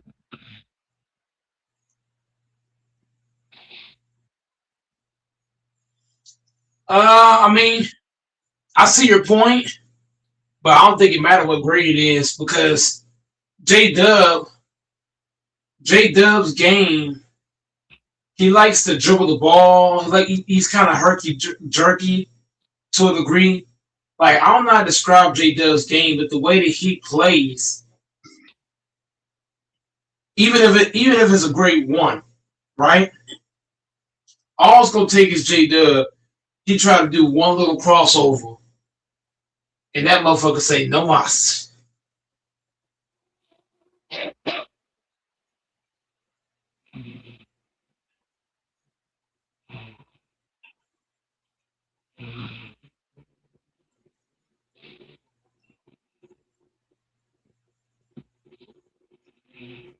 You gotta think, Fambo.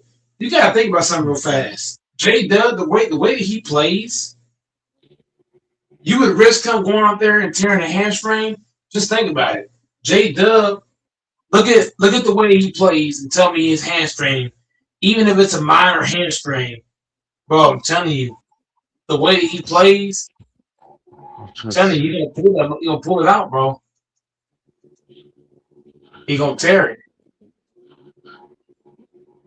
He gonna be out of there. Then what you gonna do, Fambo? What do you do then? Yeah. On to the Down next 22. person. Yeah. Ain't the next person because who on the Thunder is just as good as who on the Thunder is just as good as J Dub? Nobody. And now AJ Mitchell hurt too, right? So like you down AJ Mitchell, who's averaging 20. You lose J Dub. Now you gotta hope what, Famo? You gotta hope Caruso can drop 30, right? Am I wrong? You Yeah. gotta hope he can Caruso. drop 30. Yeah. Or you gotta hope who's the other cat? You gotta hope that Chet Holmgren can drop 30. Has Chet bro, what is Chet averaging in this series? Like 15? He had 10 to the last night. If that ain't gonna cut it, that ain't gonna I mean, if Chet's gonna average 10, then the Thunder got a shot to lose game 5 then. Yeah, Caruso didn't. Caruso got a donut tonight. Yeah, you see, they gonna need Caruso. The Thunder gonna need Caruso to drop 30. Yeah, but he only took one. He only took one shot. He played 14 minutes, 2 rebounds, 1 assist, 2 steals, 4 fouls. Yeah, but DC why the Spurs don't mind leaving him open? Because he not shooting. He be open the whole game. Yeah, he was a minus 22.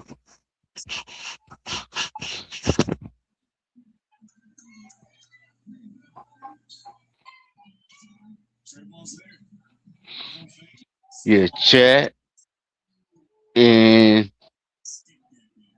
who was Luke Cornet's plus minus. What was Luke Cornet's plus minus?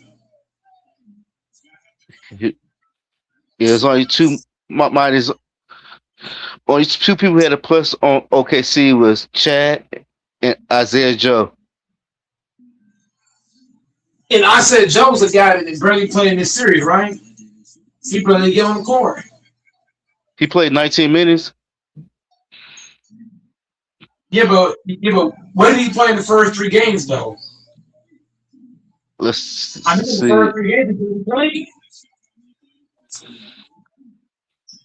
I don't think ISO Joe played the first 2 games, right? Am I wrong? I'm supposed to see. I don't think he played the first 2. I didn't see ISO Joe play the first 2 games. I don't think he played neither one. The first 2.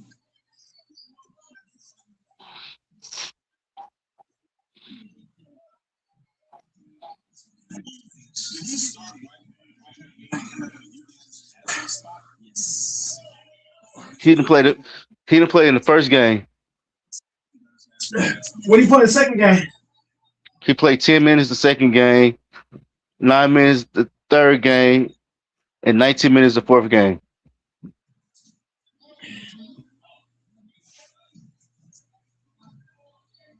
Okay, so I guess he is playing some Yeah. I think he is playing more minutes because when you got AJ Mitchell hurt, right, and J Dub, I guess you kind of have to give him some minutes.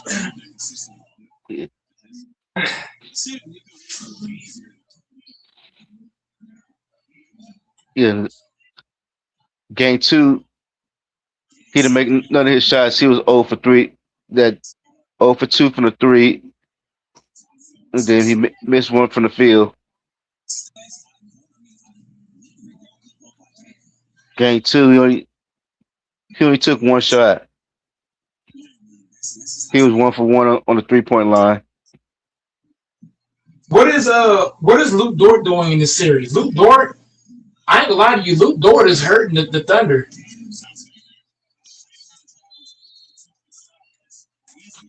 Yeah, he didn't do nothing today. 2 points. What do you do in the first 3 games?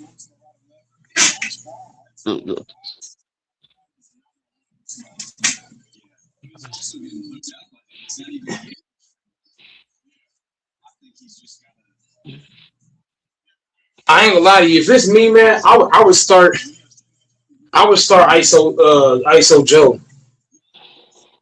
He a better shooter. Cause Luke Dort, yeah, he play defense, but he a liability.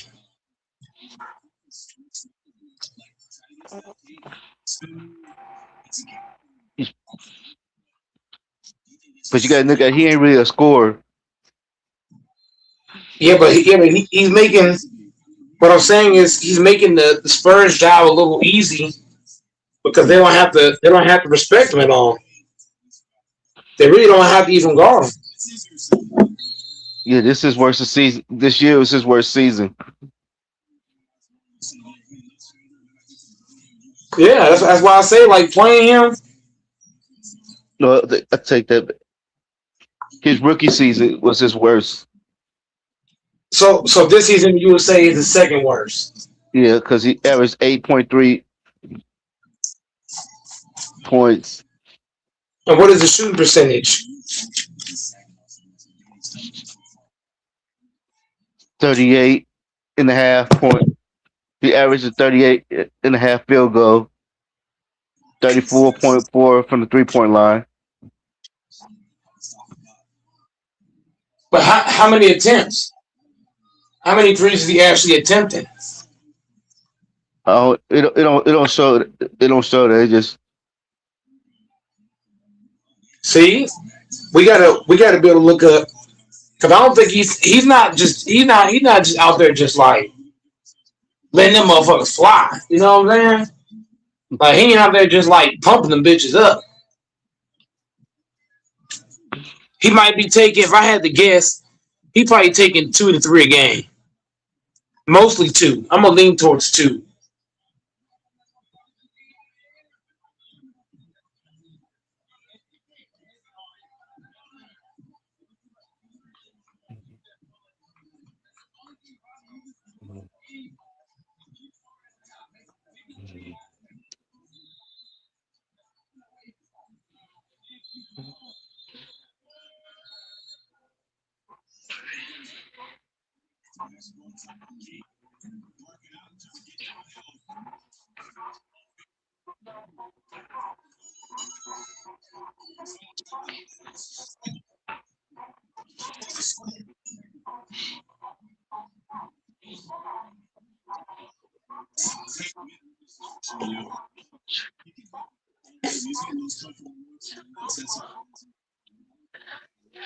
yeah. He per game he shoot 5.4 threes a game.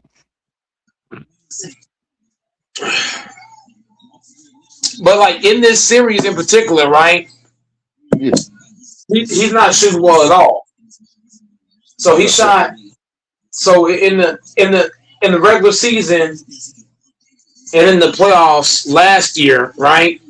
He shot well from 3. But what I'm saying is in this series, how many threes has he hit in this series? I don't think it's more than 3. I don't think he's hit more than 3 in this series. Yes.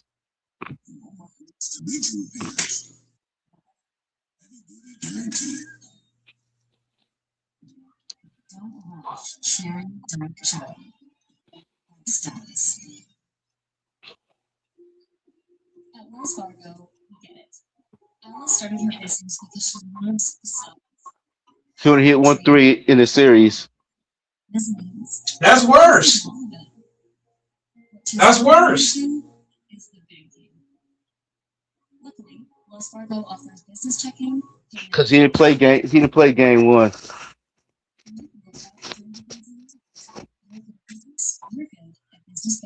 He shouldn't play at all.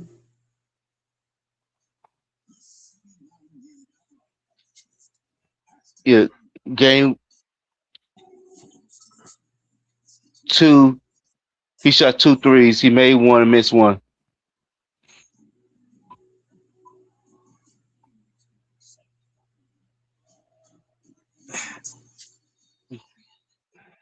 But in this series, he only taking like let's say, shoot, one three a game.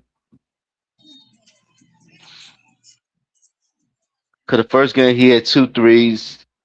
He shot two and 3 and 4. He game 3 and 4. He only took 1 3, but he missed.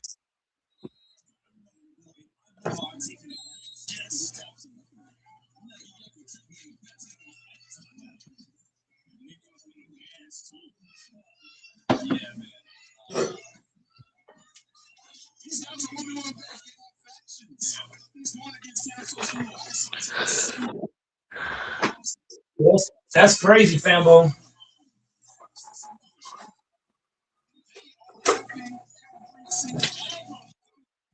He might be toast.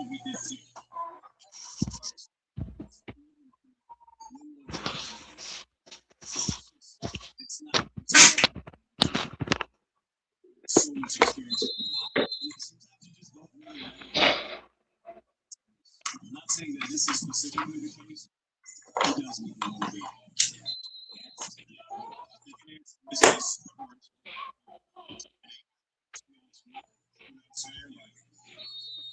Sponsored by Price. It's always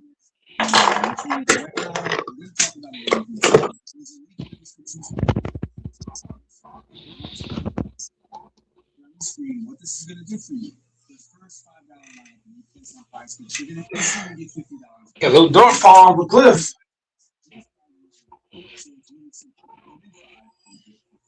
He ain't that guy like everybody's saying. What they used to call Dort? The torture chamber? Can't call him that now.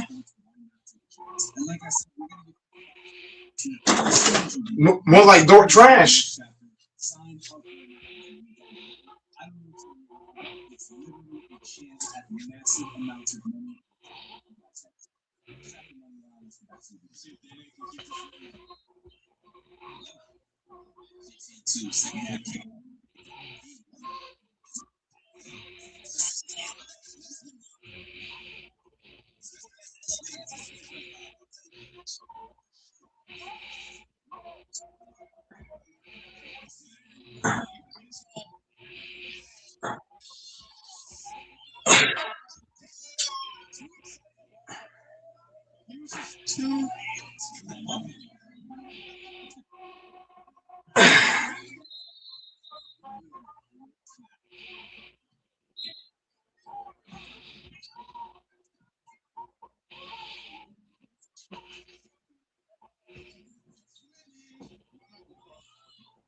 Yeah, he was a -9 today.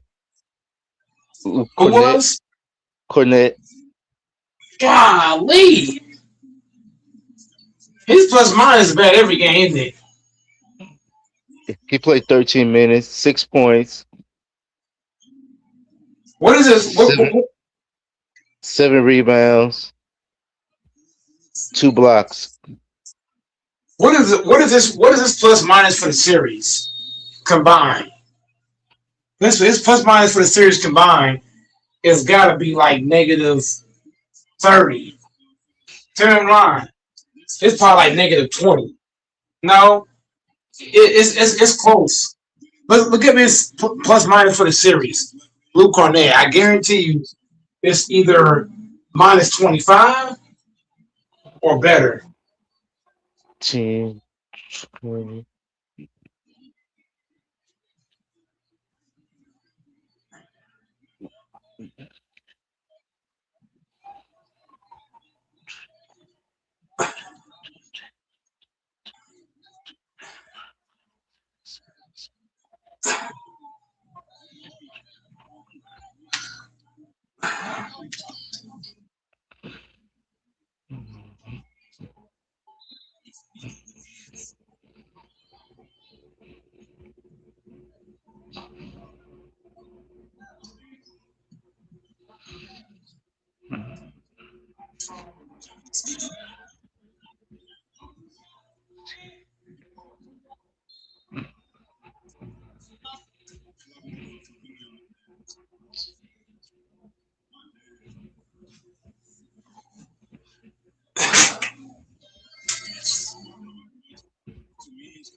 For the series, minus 11 and a half. Minus what? Here minus 11. Golly.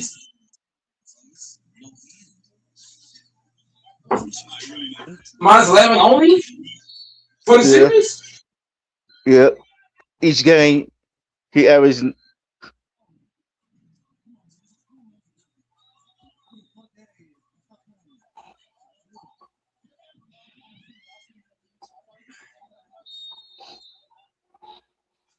All right. As bad as he's playing, man, you think it'd be more than that.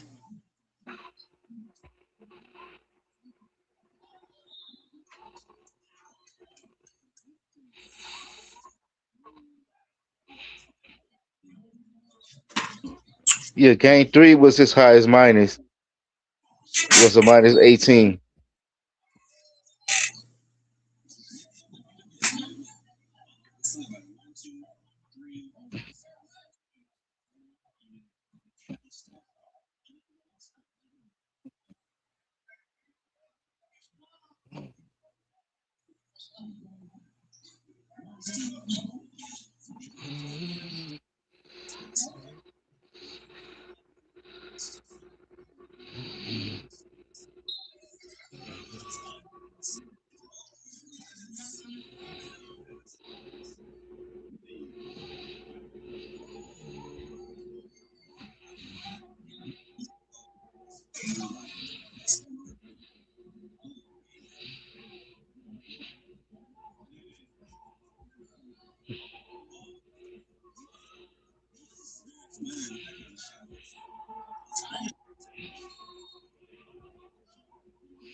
Freaking back.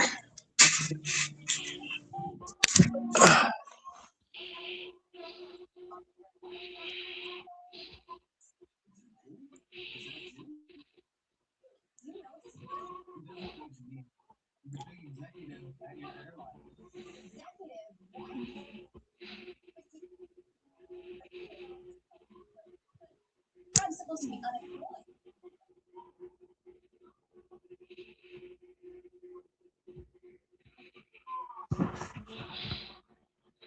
I'm in charge of customer satisfaction for the area. And every now and then, just take a few blocks undercover and spot check some of the personnel that actually provide customer services. Top notch. Because, as this friend of the woman said earlier, this airline believes in treating its customers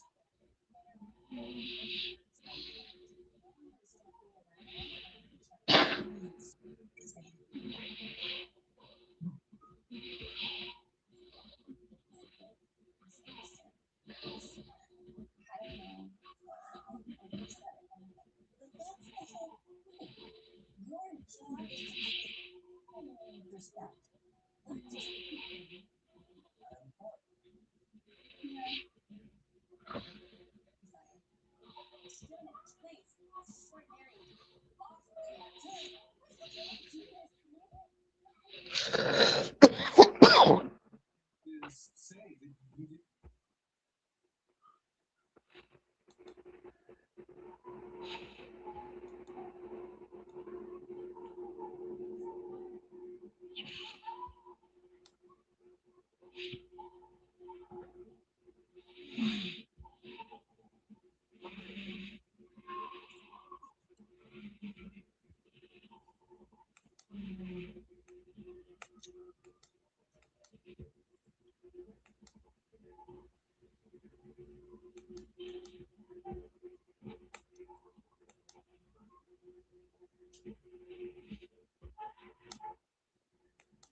Damn. My secret to confidence? That starts.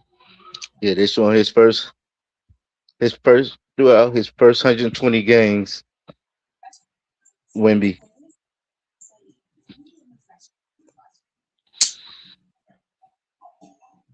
Oh yeah, He he's got a leading few it. things to work on.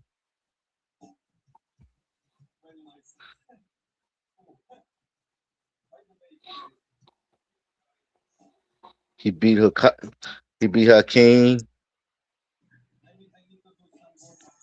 with the Hakeem 120 games.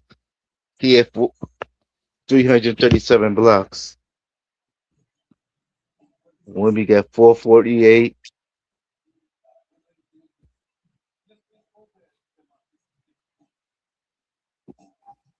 rebounds.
Yeah, wouldn't be that dude, man. No, wouldn't be. He got to get tougher. He's still soft. He's got to get a little tougher. If they're gonna win this series, then Vince is gonna have to have some balls. They got to win Game 5, though. You can't. If you're the Spurs, you can't let it go 7. You got to win Game 5. Game 5 is when Wednesday. No, Tuesday. Tuesday, This right? it could be Tuesday or it could be Wednesday. It's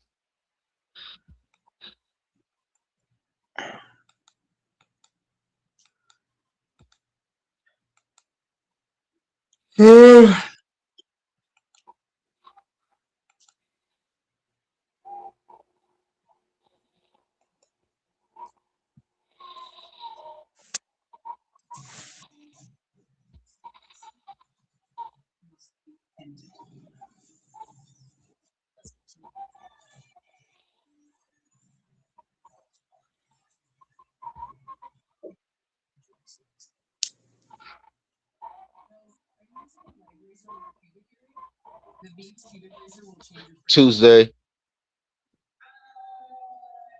Let's go.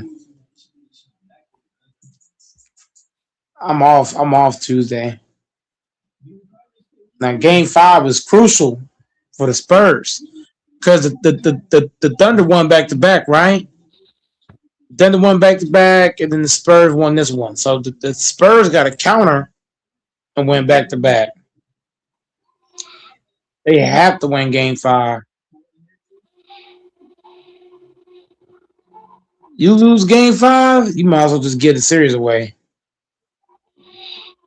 Then game 5 is Tuesday. And then game 6 is Thursday.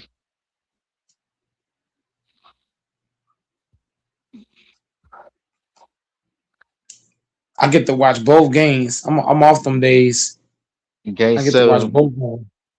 If it go to game 7, that'd be It's, Saturday. it's over. If it goes Game 7, it's gonna be OKC and Knicks in the finals. If it goes 7, the Spurs going home. If you're the Spurs, you got to end it in 6. You got to win Game 5. Then you got to come back and end it at home. Like if you're the Spurs, the next 2 games you need to like these next 2 games need to be the best games of your life.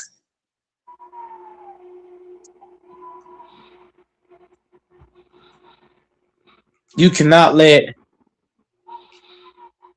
the Thunder get any breathing room. Like come out the next 2 games and just be like, watch this. Straight belt to ass.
neighborhood used to be so nice.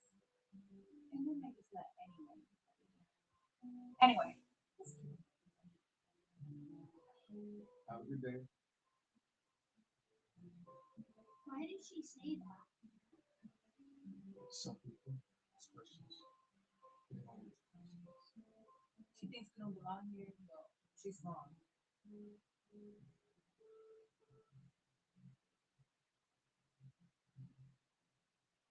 Immigration enforcement has increased this week, with multiple families detained after early morning operations. Why do you always do that? He's gonna live here like. We already do. People talk. The girl at school said the dad didn't come home. What's happening? We're fine. We need to be more careful, especially around that woman. She's only watching. And we don't give her a reason to. Dios nos cuide. No more tension, no more mistakes.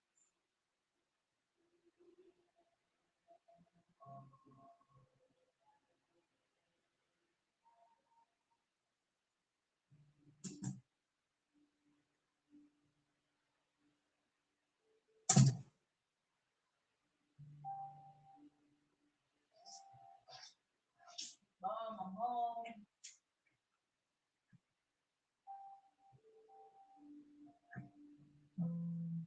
Why are you home? Hey, What happened? they let me go. What, like, for today? No. For good. Why? Corporate was asking too many questions. What are we gonna do? We're gonna be all right. Your mom still has her job. We got that. I'll find something new. I can get a job. No. I'm old enough.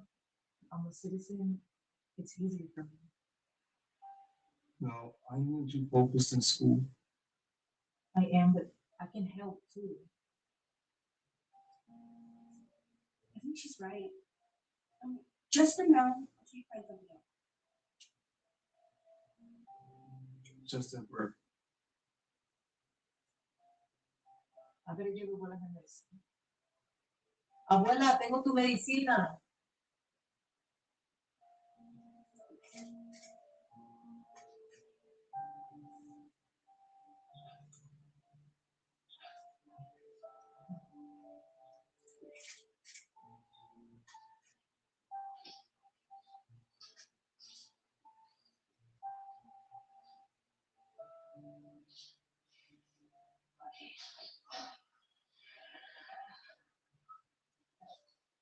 Aquí está tu medicina.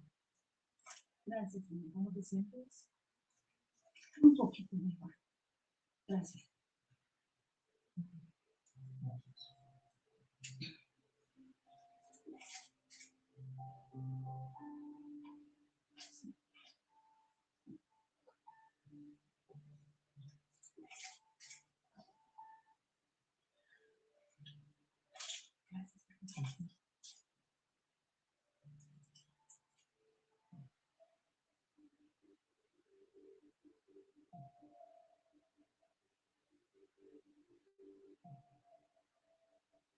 Can you just leave it?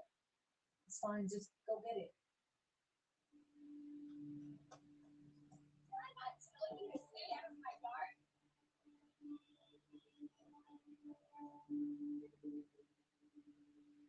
What did I tell you? Do you not understand English, or are Mexicans just hard of hearing? I'm sorry. We're just. No, I am done with this. It was an accident. That's all it ever is with these people, isn't it? An accident. We didn't mean to. You never mean to. You just come to this country and do whatever you want. You act like the rules don't apply to you. What's going on? We're kids. Don't listen. They're just kids. It was an accident. No, it's a pattern. You Mexicans never listen. Don't talk to them like that. Or what? Maybe I should put it in words you might understand. No step-o on my lawn, no. I said I'm sorry. It's okay. It's okay. They already apologized. It won't happen again. That's what you said the last time. Look, you don't belong here. People like you ruin neighborhoods. We take care of it. Yeah? Then why don't your kids have any manners? You're gonna regret this.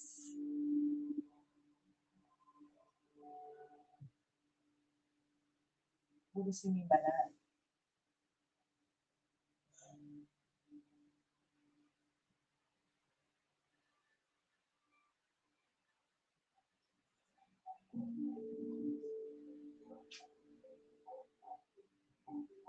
They're gonna regret this.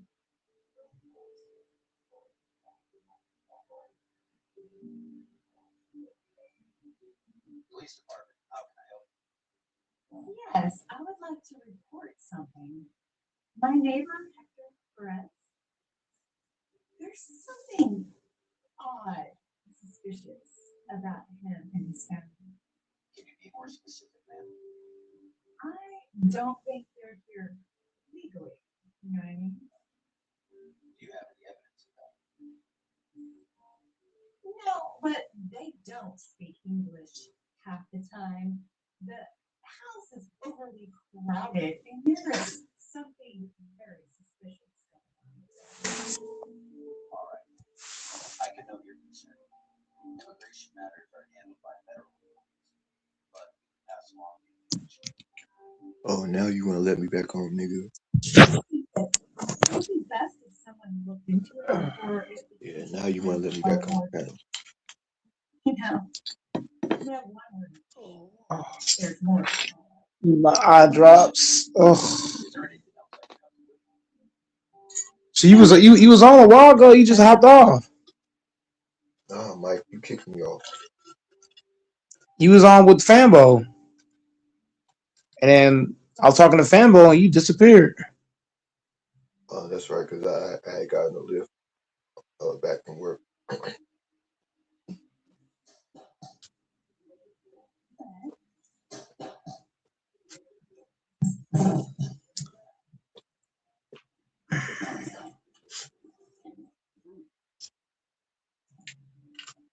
Ma'am, stay where you are.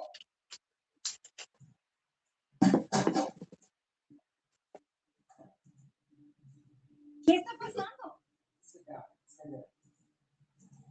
She doesn't speak English.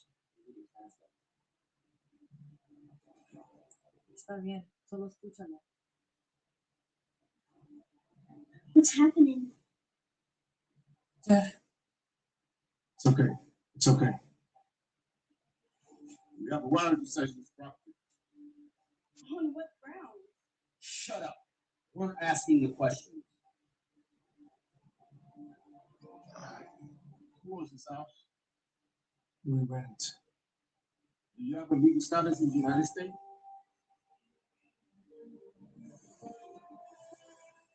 Turn around.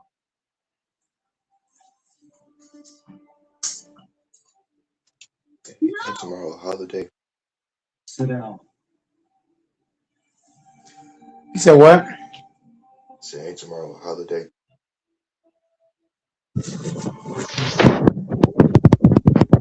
What'd you say? I said, ain't tomorrow a holiday? Yeah, it is, man. It's gonna be a nightmare at work, man. Nah, I remember the Black Fridays at Walmart. Yeah. It was 0 carts outside. All of them was in the store. And then that following day, we had to rush all them fucking carts back in the fucking store. Or no, it was at the end of the ship actually. It was crazy up in there. I actually got it on video. I recorded it. You can't go with it. That was like 10 years ago.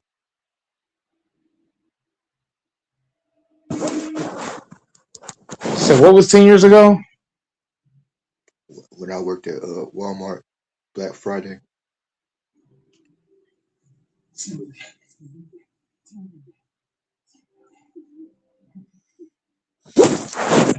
Yeah, working at Walmart and fucking holidays, period, is crazy. Yes. I was Palmer. I've been assigned to a case. Okay? Yeah, of course.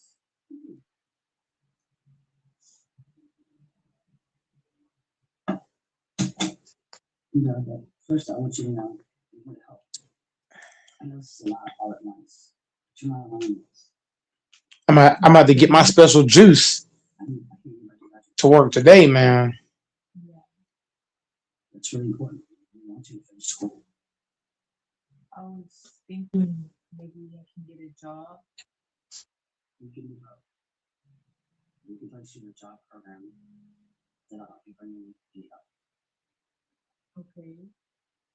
And after you graduate, there are fast track programs like nursing, for example. It's stable, it pays well, and we can help you get there. What about my siblings if I'm working and going to school? We have programs for that too. Really? Really. Can I stay here? I don't think that's going to be possible. Why? Housing the size, it's expensive. My dad, he left some savings. That'll help. We won't be here for a long run. And what we can do though is help you find a place. Smaller place, more affordable. A place that works just for you. We're going to take this one step at a time. But I'll leave you the whole time. Thank you.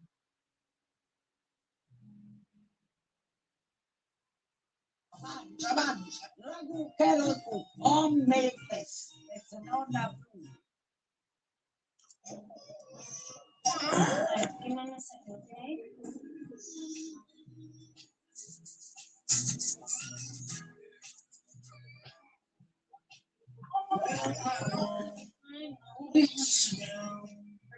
Yeah.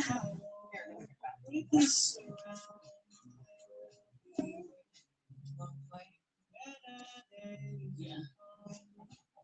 Been there.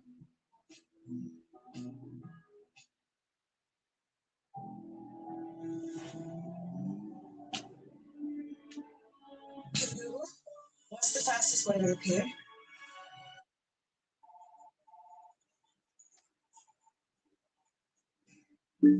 It's a ship. Those flashes of light, those were its engines. It's nothing like any spacecraft I've ever seen.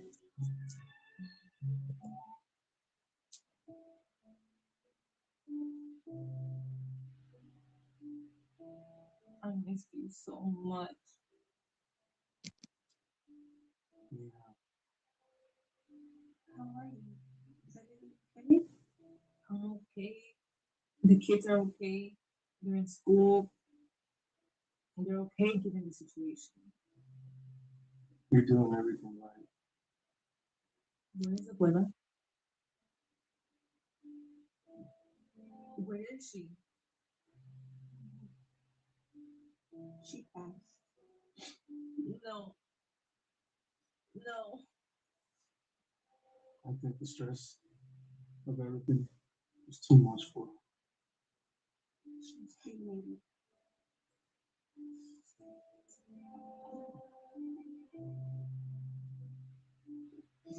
She was supposed to get better. Tell us about you. A social worker came by. She's helping me with everything. Getting me a job. School, paperwork. She said if everything goes well, I can keep the kids. That's good, Eva. She's helping me find a job too. You're doing everything. I know it was her. I can't prove it, but I know what she did. There has to be something we can do. That's okay. There are people in this world who carry hate in their hearts. So you raised you that way. Don't let that woman's hate decide the way you live. You stand tall. Proud of you. It's time for us to go. You take care of your family. Wait, please. When will I see you again? I don't know.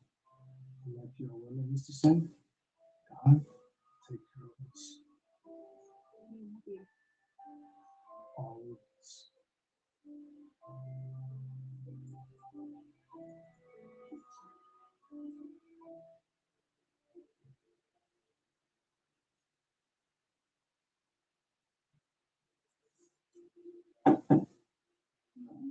Who is it? Hi, I'm gonna be a nurse today. I'm here for Angelica. Oh my gosh, it's you. I wonder what happened to you. Why do you care? You're the reason it happened. You tore my family apart. I didn't think it would go that far. Did you know my grandma was sick? Did you know that? No. The stress, everything that happened, it killed her. You killed her. I am so sorry. I was so angry. I didn't stop to think about what it would do to you and your family. I saw your house. So I kept asking what happened to you, but nobody answered me. People in the neighborhood, they stopped talking to me. They knew. They knew what I did. I had to leave. Good. You know what? I can't do this. Find another nurse. But I don't have anyone else. I don't care. I'm not helping you. Angelica, please. I'm sorry.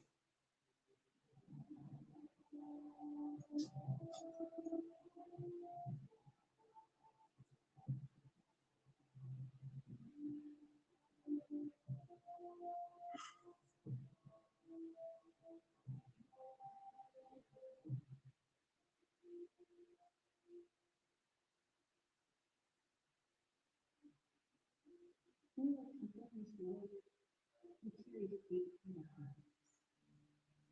So you raised you that way.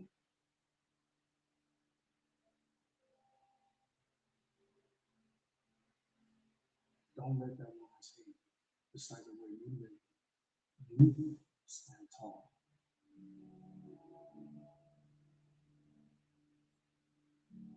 Proud of you.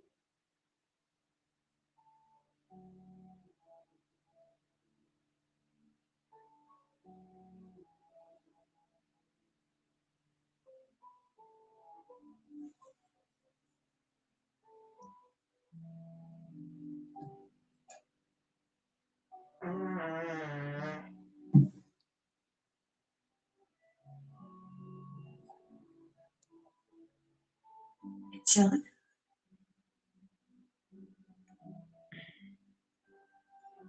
I thought you left and you weren't coming back. What I said earlier, I meant it. You hurt my family, and I'm not going to pretend like that didn't happen. But I'm also not gonna let the hate you have for us turn into hate for me. I've worked really hard to get where I am, and I'm not gonna let you take anything else from me. So sorry for everything. I'm gonna take care of you because it's my job. But only until they find you another nurse. After that, I don't want anything to do with you. I hope you understand what you did. I'll forgive, but I won't forget. I also don't wish ill upon you in your last days.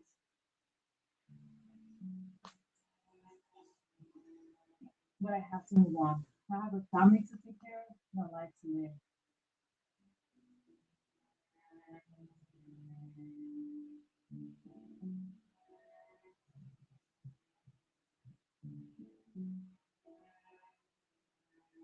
Hate can take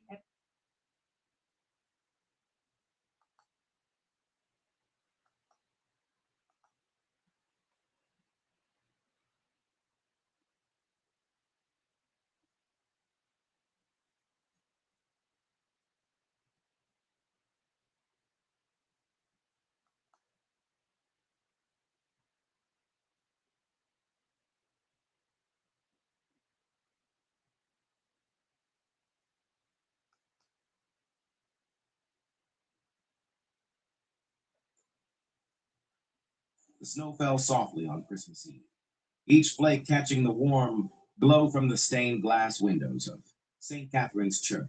The old stone building sat on a corner in the downtown district, a landmark that had stood for over 100 years while the city grew and changed around it.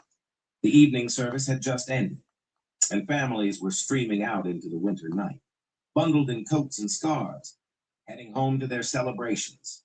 On the side steps of the church, away from the main entrance where most people pass, sat a young woman who watched the happy families with an expression that held no bitterness, only a quiet sadness.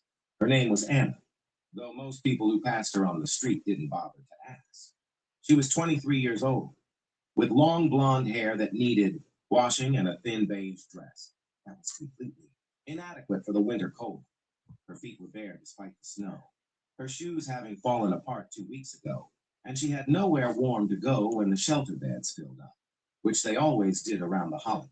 Anna had been homeless for 8 months, since the series of misfortunes that had started with her mother's death and had cascaded into job loss, eviction, and the slow erosion of everything she'd once thought was stable in her life. She tried the shelters, the assistance programs, the job applications. She tried staying positive, staying hopeful. But winter was hard, and Christmas was harder. And tonight she sat on the cold church steps because at least the building blocked some of the wind, and the light from the windows made her feel less alone. She heard the child before she saw her, a small voice, bright and curious, breaking through the adult conversation happening nearby. Daddy, why is that lady sitting in the snow? Anna looked up and saw a little girl, maybe 3 years old, with blonde pigtails and a red coat that looked like something from a storybook. The child was pointing at Anna with the unself-conscious directness of someone too young to have learned that it's rude to point. Emma, don't point, said a man's voice, and Anna saw him then. He was probably in his early 30s, tall and well-dressed in a dark coat and suit, with dark hair and the kind of face that suggested he was used to being in control of situations. He held the little girl's hand, and his expression when he looked at Anna was complicated. Concern mixed with something that might have been discomfort or pity. Daddy, she doesn't have shoes, the little girl said, her voice rising with distress. And it's snowing. I know, sweetheart, the man said gently. But we need to get to Grammy's house for dinner. Come on. But the little girl, Emma, pulled her hand free, and before her father could stop her, she'd run over to where Anna sat on the steps. Up close, Anna could see that Emma's eyes were blue and full of empathy that seemed too mature for someone so small. Hi, Emma said. I'm Emma. What's your name? Anna swallowed hard, unused to being spoken to like a person rather than an obstacle. I'm Anna. Are you waiting for someone? Emma asked. Is your family coming to get you? No, Anna said quietly. I don't have family. Emma's face crumpled with sadness. No family? Not even for Christmas? Anna shook her head, not trusting herself to speak. Emma looked at Anna for a long moment, her small face serious. Then she said, with the simple wisdom of a child, "I think you need a hug." And before Anna could respond, before she could say that it was okay, that Emma didn't need to worry about her, the little girl had stepped forward and wrapped her small arms around Anna's neck.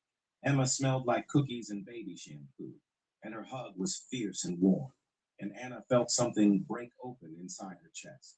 She'd been so strong for so long, keeping her emotions locked down because showing vulnerability on the streets was dangerous. But this unexpected kindness from a child she didn't know undid her completely, and she found herself crying into Emma's red coat while the little girl patted her back and said, "It's okay. It's okay to be sad sometimes." The man, Emma's father, had reached them by then. Anna looked up at him through her tears, expecting to see disapproval or disgust.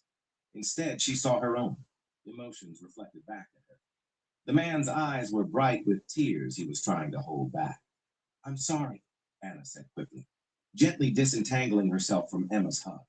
"I didn't mean to." "I'm sorry." "No," the man said, his voice rough. "Don't apologize. I'm the one who should apologize. I was going to walk past. I was going to take my daughter to a warm house with too much food and too many presents, and I was going to walk past someone sitting barefoot in the snow on Christmas Eve." He crouched down beside Emma, and Anna noticed his expensive shoes getting wet in the snow, but he didn't seem to care. "My name is Michael," he said. "Michael Crawford, and my daughter is right.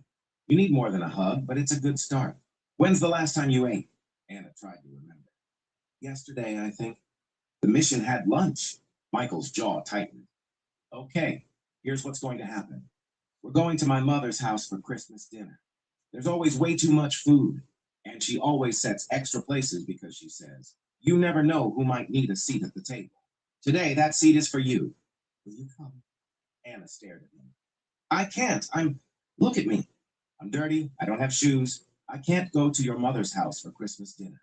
"You can and you will," Michael said firmly. "Emma's right.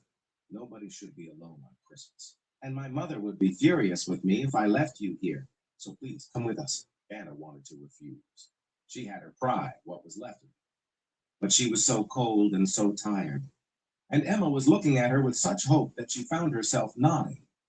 "Okay," she whispered. "Thank you." Michael took off his coat and wrapped it around Anna's shoulders, then picked her up before she could protest. "You're not walking barefoot through the snow," he said simply. Emma held onto Anna's hand as they walked to Michael's car, a sleek vehicle that was warm inside and smelled like leather and pine air freshener. The drive to Michael's mother's house took 20 minutes. Through neighborhoods that got progressively nicer, Anna sat in the back seat with Emma, who chattered happily about Christmas and Santa and the cookies she helped. "Grammy make." Michael was quiet, occasionally glancing at them in the rearview mirror with an expression Anna couldn't quite read. The house they pulled up to was beautiful, a large colonial-style home with lights strung along the roofline and a wreath on the front door. Anna's anxiety spiked. "Michael, I really don't think I should go in there. I don't fit. I'll ruin your family's Christmas." "You won't," Michael said. "Trust me. My mother is going to love you." He was right. Michael's mother, whose name was Patricia, took one look at Anna and immediately ushered her inside, making no comment about her appearance beyond. "Oh, honey, you must be freezing. Let's get you warmed up and fed." The house was full of family. Michael's sister and her husband, his brother and 2 teenage nephews, and Patricia holding court over all of them with warmth and efficiency. They barely blinked when Michael explained that Anna would be joining them for dinner. And within minutes, Anna found herself upstairs in a guest bathroom with Patricia, who was running a hot bath and laying out clean clothes. "These were my daughters," Patricia said, gesturing to a soft sweater and jeans. "She's about your size. Take your time, warm up, and come down when you're ready. Dinner won't be for another hour." "Mrs. Crawford?" Anna started, but Patricia held up a hand. "Patricia, please. And you don't need to explain anything. My grandson saw someone who needed help, and my son did the right thing by listening to her. That's all I need to know." After the bath, wearing clean clothes and with her hair washed for the first time in weeks, Anna looked at herself in the mirror and barely recognized the person staring back. She looked almost normal, almost like the person she used to be before everything fell apart. Dinner was overwhelming in the best way. The table was crowded with food and family, and everyone went out of their way to include Anna in the conversation without asking invasive questions about how she'd ended up on the church steps. They talked about ordinary things, work and school, and the funny thing that happened at the grocery store. And for 2 hours, Anna felt like a regular person instead of someone to be pitied or avoided. Emma insisted on sitting next to Anna, and throughout the meal, the little girl would periodically lean over and hug Anna's arm or rest her head against her shoulder. Each time, Anna felt her heart squeezed with a mixture of gratitude and grief for everything she'd lost. After dinner, as the family moved to the living room for presents and coffee, Patricia pulled Anna aside. "I want you to know something," Patricia said. "My husband died 5 years ago, and that first Christmas without him, I was lost. I sat in this house that felt too big and too empty, and I wondered what the point was of celebrating anything when the person I loved most was gone. And then my grandson, who was just a few months old at the time, smiled at me. Just a baby smile, probably gas, but it reminded me that life goes on, that there's still joy to be found, still reasons to celebrate, still people who need us." She took Anna's hand. "You're here for a reason tonight. Maybe it's so Emma could learn about compassion. Maybe it's so Michael could be reminded that success means nothing if we don't use it to help others. Or maybe it's because you needed to remember that you're not alone, that there are people who care about you even if they just met you. Whatever the reason, I'm glad you're here." Anna had to wipe her eyes. "Thank you for everything. I don't know how to repay you." "You don't repay kindness," Patricia said. "You pass it on. But right now, you focus on getting back on your feet. And we're going to help you do that." Over the next few days, true to Patricia's word, the Crawford family mobilized. Michael, who Anna learned was a successful business owner, made calls to contacts and found Anna a job at a friend's company. Patricia helped her apply for emergency housing assistance and got her into a transitional living program. Michael's sister donated clothes and toiletries. His brother's teenage sons, who needed community service hours for school, volunteered to help Anna move into her new apartment when it became available. But more than the material help, the Crawfords gave Anna something she'd lost on the streets: dignity. They treated her like a person with value, someone whose opinions mattered, someone worth investing in. Michael especially went out of his way to check on her, to make sure she had everything she needed, to offer support without making her feel like a charity case. "Why are you doing all this?" Anna asked him one evening as they had coffee in a diner near her new apartment. She'd been in the transitional housing for 3 weeks, had started her new job, and was beginning to feel like her life was on track again. Michael was quiet for a moment. "Do you know how Emma's mother died?" Anna shook her head. She'd noticed that Emma's mother was never mentioned, but hadn't wanted to pry. "Car accident," Michael said. 2 years ago, drunk driver ran a red light. Emma was in the car too, but she was okay physically. Rachel, my wife, died at the scene." He looked down at his coffee. "For a year after that, I was just going through the motions, taking care of Emma, running my business, but not really living. I was hollow inside. And then on Christmas Eve, Emma saw you on those church steps, and she did what I should have done without prompting. She saw someone who needed help, and she helped them." Michael looked up at Anna. "She reminded me that we're not put on this earth just to accumulate wealth or achieve success. We're here to take care of each other. My wife knew that. She volunteered at the homeless shelter every week. She'd be ashamed of the person I'd become. Someone who'd walk past someone in need because it was uncomfortable or inconvenient. Emma gave me a chance to be the person Rachel would want me to be, the person I want to be. So thank you for letting us help you." Anna reached across the table and took his hand. "You saved my life, not just by giving me a meal or helping me find a job. You saved my life by treating me like I mattered when I'd forgotten that I did." 6 months later, Anna stood in her own apartment, small but hers, getting ready for dinner at the Crawford's house. It had become a weekly tradition. Sunday dinners where Emma would tell elaborate stories about her week at preschool, and Michael would talk about work, and Patricia would feed them all too much food. Anna had been promoted at work. She'd reconnected with an old friend from college. She'd started taking art classes at the community center, rediscovering a passion she'd abandoned years ago. Her life was rebuilding piece by piece, But more than any of that, she had a family again. Not by blood or marriage, but by choice. The Crawfords had welcomed her into their lives with open arms. And she'd found that family wasn't about biology or legal relationships. It was about showing up for each other, about seeing someone's need and meeting it, about loving without condition or expectation of return. As Anna drove to dinner that Sunday, she thought about the woman she'd been 8 months ago, sitting barefoot on church steps in the snow, certain that her life was over. And she thought about a little girl in a red coat who looked at a stranger and said, "I think you need a hug." That hug had saved her. Not because it was magic, but because it reminded her that she was still human, still worthy of love, still deserving of kindness. And from that moment of connection, everything else had followed. When Anna arrived at the Crawford house, Emma ran to meet her at the door, throwing her arms around Anna's waist with the enthusiastic affection of a child who'd never learned to hide her feelings. "Anna, I missed you. Can you help me with my art project after dinner? It's a painting of you and me and Daddy." "Of course," Anna said, hugging Emma back. "I'd love to see it." Michael appeared behind his daughter, and he smiled at Anna with warmth that had evolved over the months from pity to respect to something that neither of them had quite named yet, but that felt like the beginning of something important. "Hey," he said, "I'm glad you could make it." "I wouldn't miss it," Anna said honestly. "This is my favorite day of the week." As they walked into the house where Patricia was, already setting the table and the smell of roast chicken filled the air, Anna felt a profound sense of gratitude, not just for the help she'd received, though that had been life-changing, but for the reminder that the world was full of good people. That kindness was real. That connection was possible even when you felt most alone. A little girl had offered her a hug on a snowy Christmas Eve, and that simple act of compassion had rippled outward, transforming not just Anna's life, but the lives of everyone it touched, because that's what kindness does. It starts small, with one person seeing another's pain and choosing to acknowledge it, to ease it, to sit with it. And sometimes, if you're very lucky, that moment of kindness becomes the foundation for something lasting.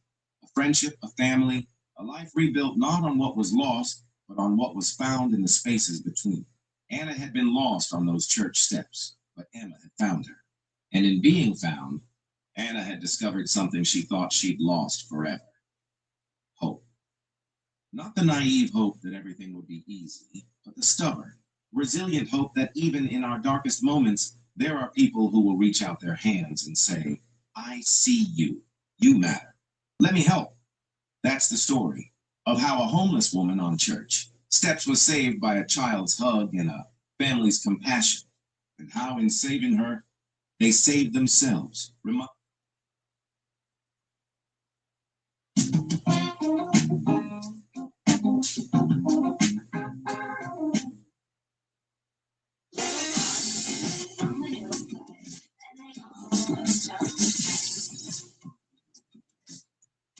Visit your Volkswagen dealer today and get 1.9% APR or $3,500 customer bonus on a new 2026 Atlas. The wind howled like a wounded animal as the cabin roof groaned above them. Three strangers trapped by circumstance, their breath visible in the frigid air. "We might not make it through the night," she whispered. He met her eyes with steel in his gaze. "I'm not losing anyone else to the snow." The ancient pickup truck groaned as Wesley Grant navigated the winding mountain road, its tires crunching over the first dusting of snow. He glanced at the rearview mirror, catching sight of his daughter Maisie, curled up in the back seat, her small fingers tracing frost patterns on the window. The radio crackled with static before the weatherman's voice cut through. "Heavy snowfall expected tonight, possibly developing into a severe blizzard. All residents are advised to remain indoors." Wesley's weathered hands tightened around the steering wheel as he calculated the remaining distance home. Taking the mountain shortcut would save them 30 minutes. 30 minutes he could spend helping Maisie with her science project before bedtime. The truck's heater sputtered weakly as they climbed higher into the mountains, the wind already beginning to howl around them like a hungry beast. "Dad, are we going to make it home before the big snow comes?" Maisie's voice was small but steady, devoid of the childish fear most 8-year-olds would show. She had her mother's eyes deep brown with flecks of gold that seemed to shine even in the dimming light of the winter afternoon. Wesley adjusted the rearview mirror to meet her gaze. Sure thing, Mags. This old truck has gotten us through worse. He didn't mention that the last worse had been the night her mother died, when black ice and failing brakes had stolen half of their family in an instant. Instead, he forced a reassuring smile. Why don't you close your eyes for a bit? I'll wake you when we get home. As the first heavy snowflakes began to fall, obscuring the road ahead, Wesley switched on the high beams and silently prayed that he had made the right decision. 20 miles away on the same treacherous mountain road, but traveling in the opposite direction, Vivian Black slammed her palm against the steering wheel of her Jaguar. The sleek vehicle purred smoothly despite the deteriorating weather conditions. Through the car's Bluetooth system, her assistant's panicked voice filled the luxurious interior. Ms. Black, the board members are asking where you've gone. The anniversary gala can't proceed with the CEO missing. This looks terrible. I don't care how it looks, Thomas. Vivian cut in, her voice sharp enough to slice through steel. Tell them I had an emergency. I'm not sitting through another 4 hours of false congratulations and backstabbing whispers. She ended the call with a vicious jab at the touchscreen. For a moment, the only sound was the rhythmic swish of the windshield wipers fighting a losing battle against the increasingly heavy snowfall. Vivian blinked rapidly, refusing to acknowledge the moisture gathering in her eyes. Today marked exactly 10 years since she had founded Black Innovations, transforming it from a garage startup into a tech empire valued at billions. It should have been her moment of triumph. Instead, all she could think about was her mother's empty seat at the gala and the anniversary card from her father that had arrived that morning. The same father who had abandoned them both when her mother fell ill, who hadn't even shown up for the funeral on Christmas Eve 12 years ago. The snow was falling more heavily now, thick flakes swirling hypnotically in the headlights of Wesley's truck. The radio had long since devolved into static, and the weathered wipers struggled to keep the windshield clear. Dad, I think the snow is getting worse. Maisie observed, her voice tinged with the first hints of worry. Wesley wanted to reassure her, but the words caught in his throat as he squinted through the white curtain enveloping them. The truck's tires slipped slightly on a curve, and he felt the momentary weightlessness of losing traction before regaining control. It's okay, sweetheart. Try to get some sleep and we'll be home before you know it, he said, forcing steadiness into his voice. The skills he had honed during his years as a rescue worker kicked in automatically. Assess, adapt, remain calm. In the back seat, Maisie finally dozed off, her breathing slow and steady, despite the storm raging outside. Just around the next bend, Vivian was losing her battle with the elements. The Jaguar's sophisticated traction control systems were no match for nature's fury unleashed. As she navigated a particularly sharp turn, a powerful gust slammed into the vehicle, sending it into a graceful but terrifying slide. Vivian's composure shattered as she fought the steering wheel, her heart pounding violently against her ribs. The last thing she saw before impact was a pair of headlights approaching through the blizzard, and then her world exploded in a shower of glass and metal as the Jaguar careened off the road and down the snowy embankment. The sudden flash of taillights spinning off the road ahead caused Wesley to slam on his brakes, the truck fishtailing before grinding to a halt. Jesus Christ, he muttered, squinting through the windshield at the luxury vehicle now tilted precariously on the slope below. Without hesitation, he reached for the emergency flashers and turned to wake Maisie. Honey, I need you to stay in the truck. Someone's had an accident. Maisie's eyes flew open, instantly alert. Are you going to help them like you used to? Wesley nodded, already reaching for the emergency kit he kept under the seat, a habit from his rescue worker days. I'll be right back. Lock the doors behind me and don't open them for anyone but me. He hesitated, then added, If I'm not back in 15 minutes, there's an emergency radio in the glove compartment. Channel 9. The bitter cold hit him like a physical blow as he stepped out into the storm snow, immediately clinging to his beard and eyelashes. The wind nearly knocked him off his feet as he made his way down the embankment, slipping and sliding toward the wrecked Jaguar. Through the shattered window, Wesley could see a woman slumped over the steering wheel, a thin trickle of blood running down her temple. His training took over as he assessed the situation vehicle, unstable driver, unconscious, storm intensifying. Ma'am, can you hear me? He called, reaching through the window to check her pulse. Strong, but rapid. The woman stirred at his touch, her eyes fluttering open to reveal irises the color of storm clouds. For a moment, disorientation clouded her features before they hardened into suspicion. "Who are you?" Vivian demanded, her voice remarkably steady, despite the circumstances. She tried to shift away from his touch, but winced as pain shot through her shoulder. "Name's Wesley Grant. Your car's about to slide further down if we don't get you out. Can you move?"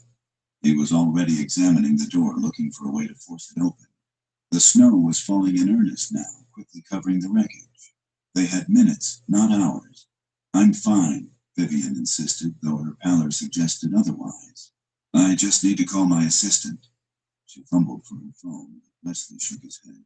"No service up here during storms. We need to move now." Without waiting for permission, Wesley braced himself against the vehicle and wrenched at the door. Metal screamed in protest, but gave way enough for him to reach in and unbuckle her seatbelt. "I'm going to pull you out. It might hurt, but it's better than freezing to death." With gritted teeth, Vivian nodded once, and Wesley carefully maneuvered her through the damaged door, supporting her weight as her feet touched the snow. The moment she was clear of the vehicle, a sickening groan of metal preceded the Jaguar sliding another few feet down the embankment. Vivian paled the full implications of what might have happened, hitting her all at once. "My daughter's in the truck," Wesley explained, guiding her up the slope with a firm hand on her elbow. "But we can't stay on the road. Storm's getting worse by the minute." He gestured toward a barely visible structure through the trees. "There's an old ranger cabin about a quarter mile that way. It's our best shot until this passes." The cabin was little more than a glorified shed abandoned by the Forestry Service years ago. Wesley shouldered the door open, revealing a dusty, cobweb-filled interior with a small wood stove, a rickety table, and a pair of moth-eaten cots. Maisie followed close behind, clutching her father's emergency kit while eyeing the stranger with undisguised curiosity. Vivian stood frozen in the doorway, surveying the primitive accommodations with poorly concealed horror. Her designer clothes were already soaked through her perfect chignon, collapsed into wet tendrils, yet she maintained the rigid posture of someone who refused to acknowledge defeat. "This is quaint," she managed the word, dripping with forced politeness. She ran a finger along the dusty table and visibly recoiled. "Is there perhaps another option nearby, a hotel or restaurant?" The question revealed how completely out of touch she was with their surroundings, and Wesley didn't bother to hide his weary sigh as he busied himself with the wood stove. "Nearest town is 30 miles. In this weather might as well be on the move." He found some aged but dry kindling and began constructing a fire with practiced efficiency. "You're welcome to try your luck back on the road, but I wouldn't recommend it." The statement wasn't delivered unkindly, but the implicit challenge hung in the air between them. Vivian's jaw tightened, but she remained silent, reluctantly closing the door against the howling wind. Maisie approached the stranger, extending a small hand. "I'm Maisie. I'm 8. Did you hurt your head in the crash?" She pointed to the dried blood on Vivian's temple with the direct concern only a child could muster. Something in Vivian's expression softened momentarily as she regarded the little girl. "Vivian Black.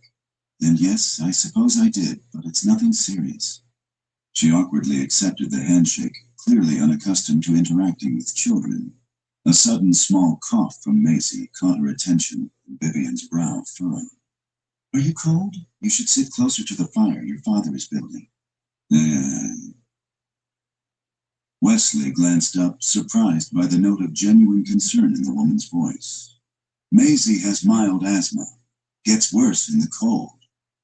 He pulled a small inhaler from his pocket and handed it to his daughter, who accepted it with the resigned familiarity of routine. Vivian watched the interaction, her expression unreadable, before she silently removed her damp designer scarf and awkwardly offered it to the child. "This is cashmere. It will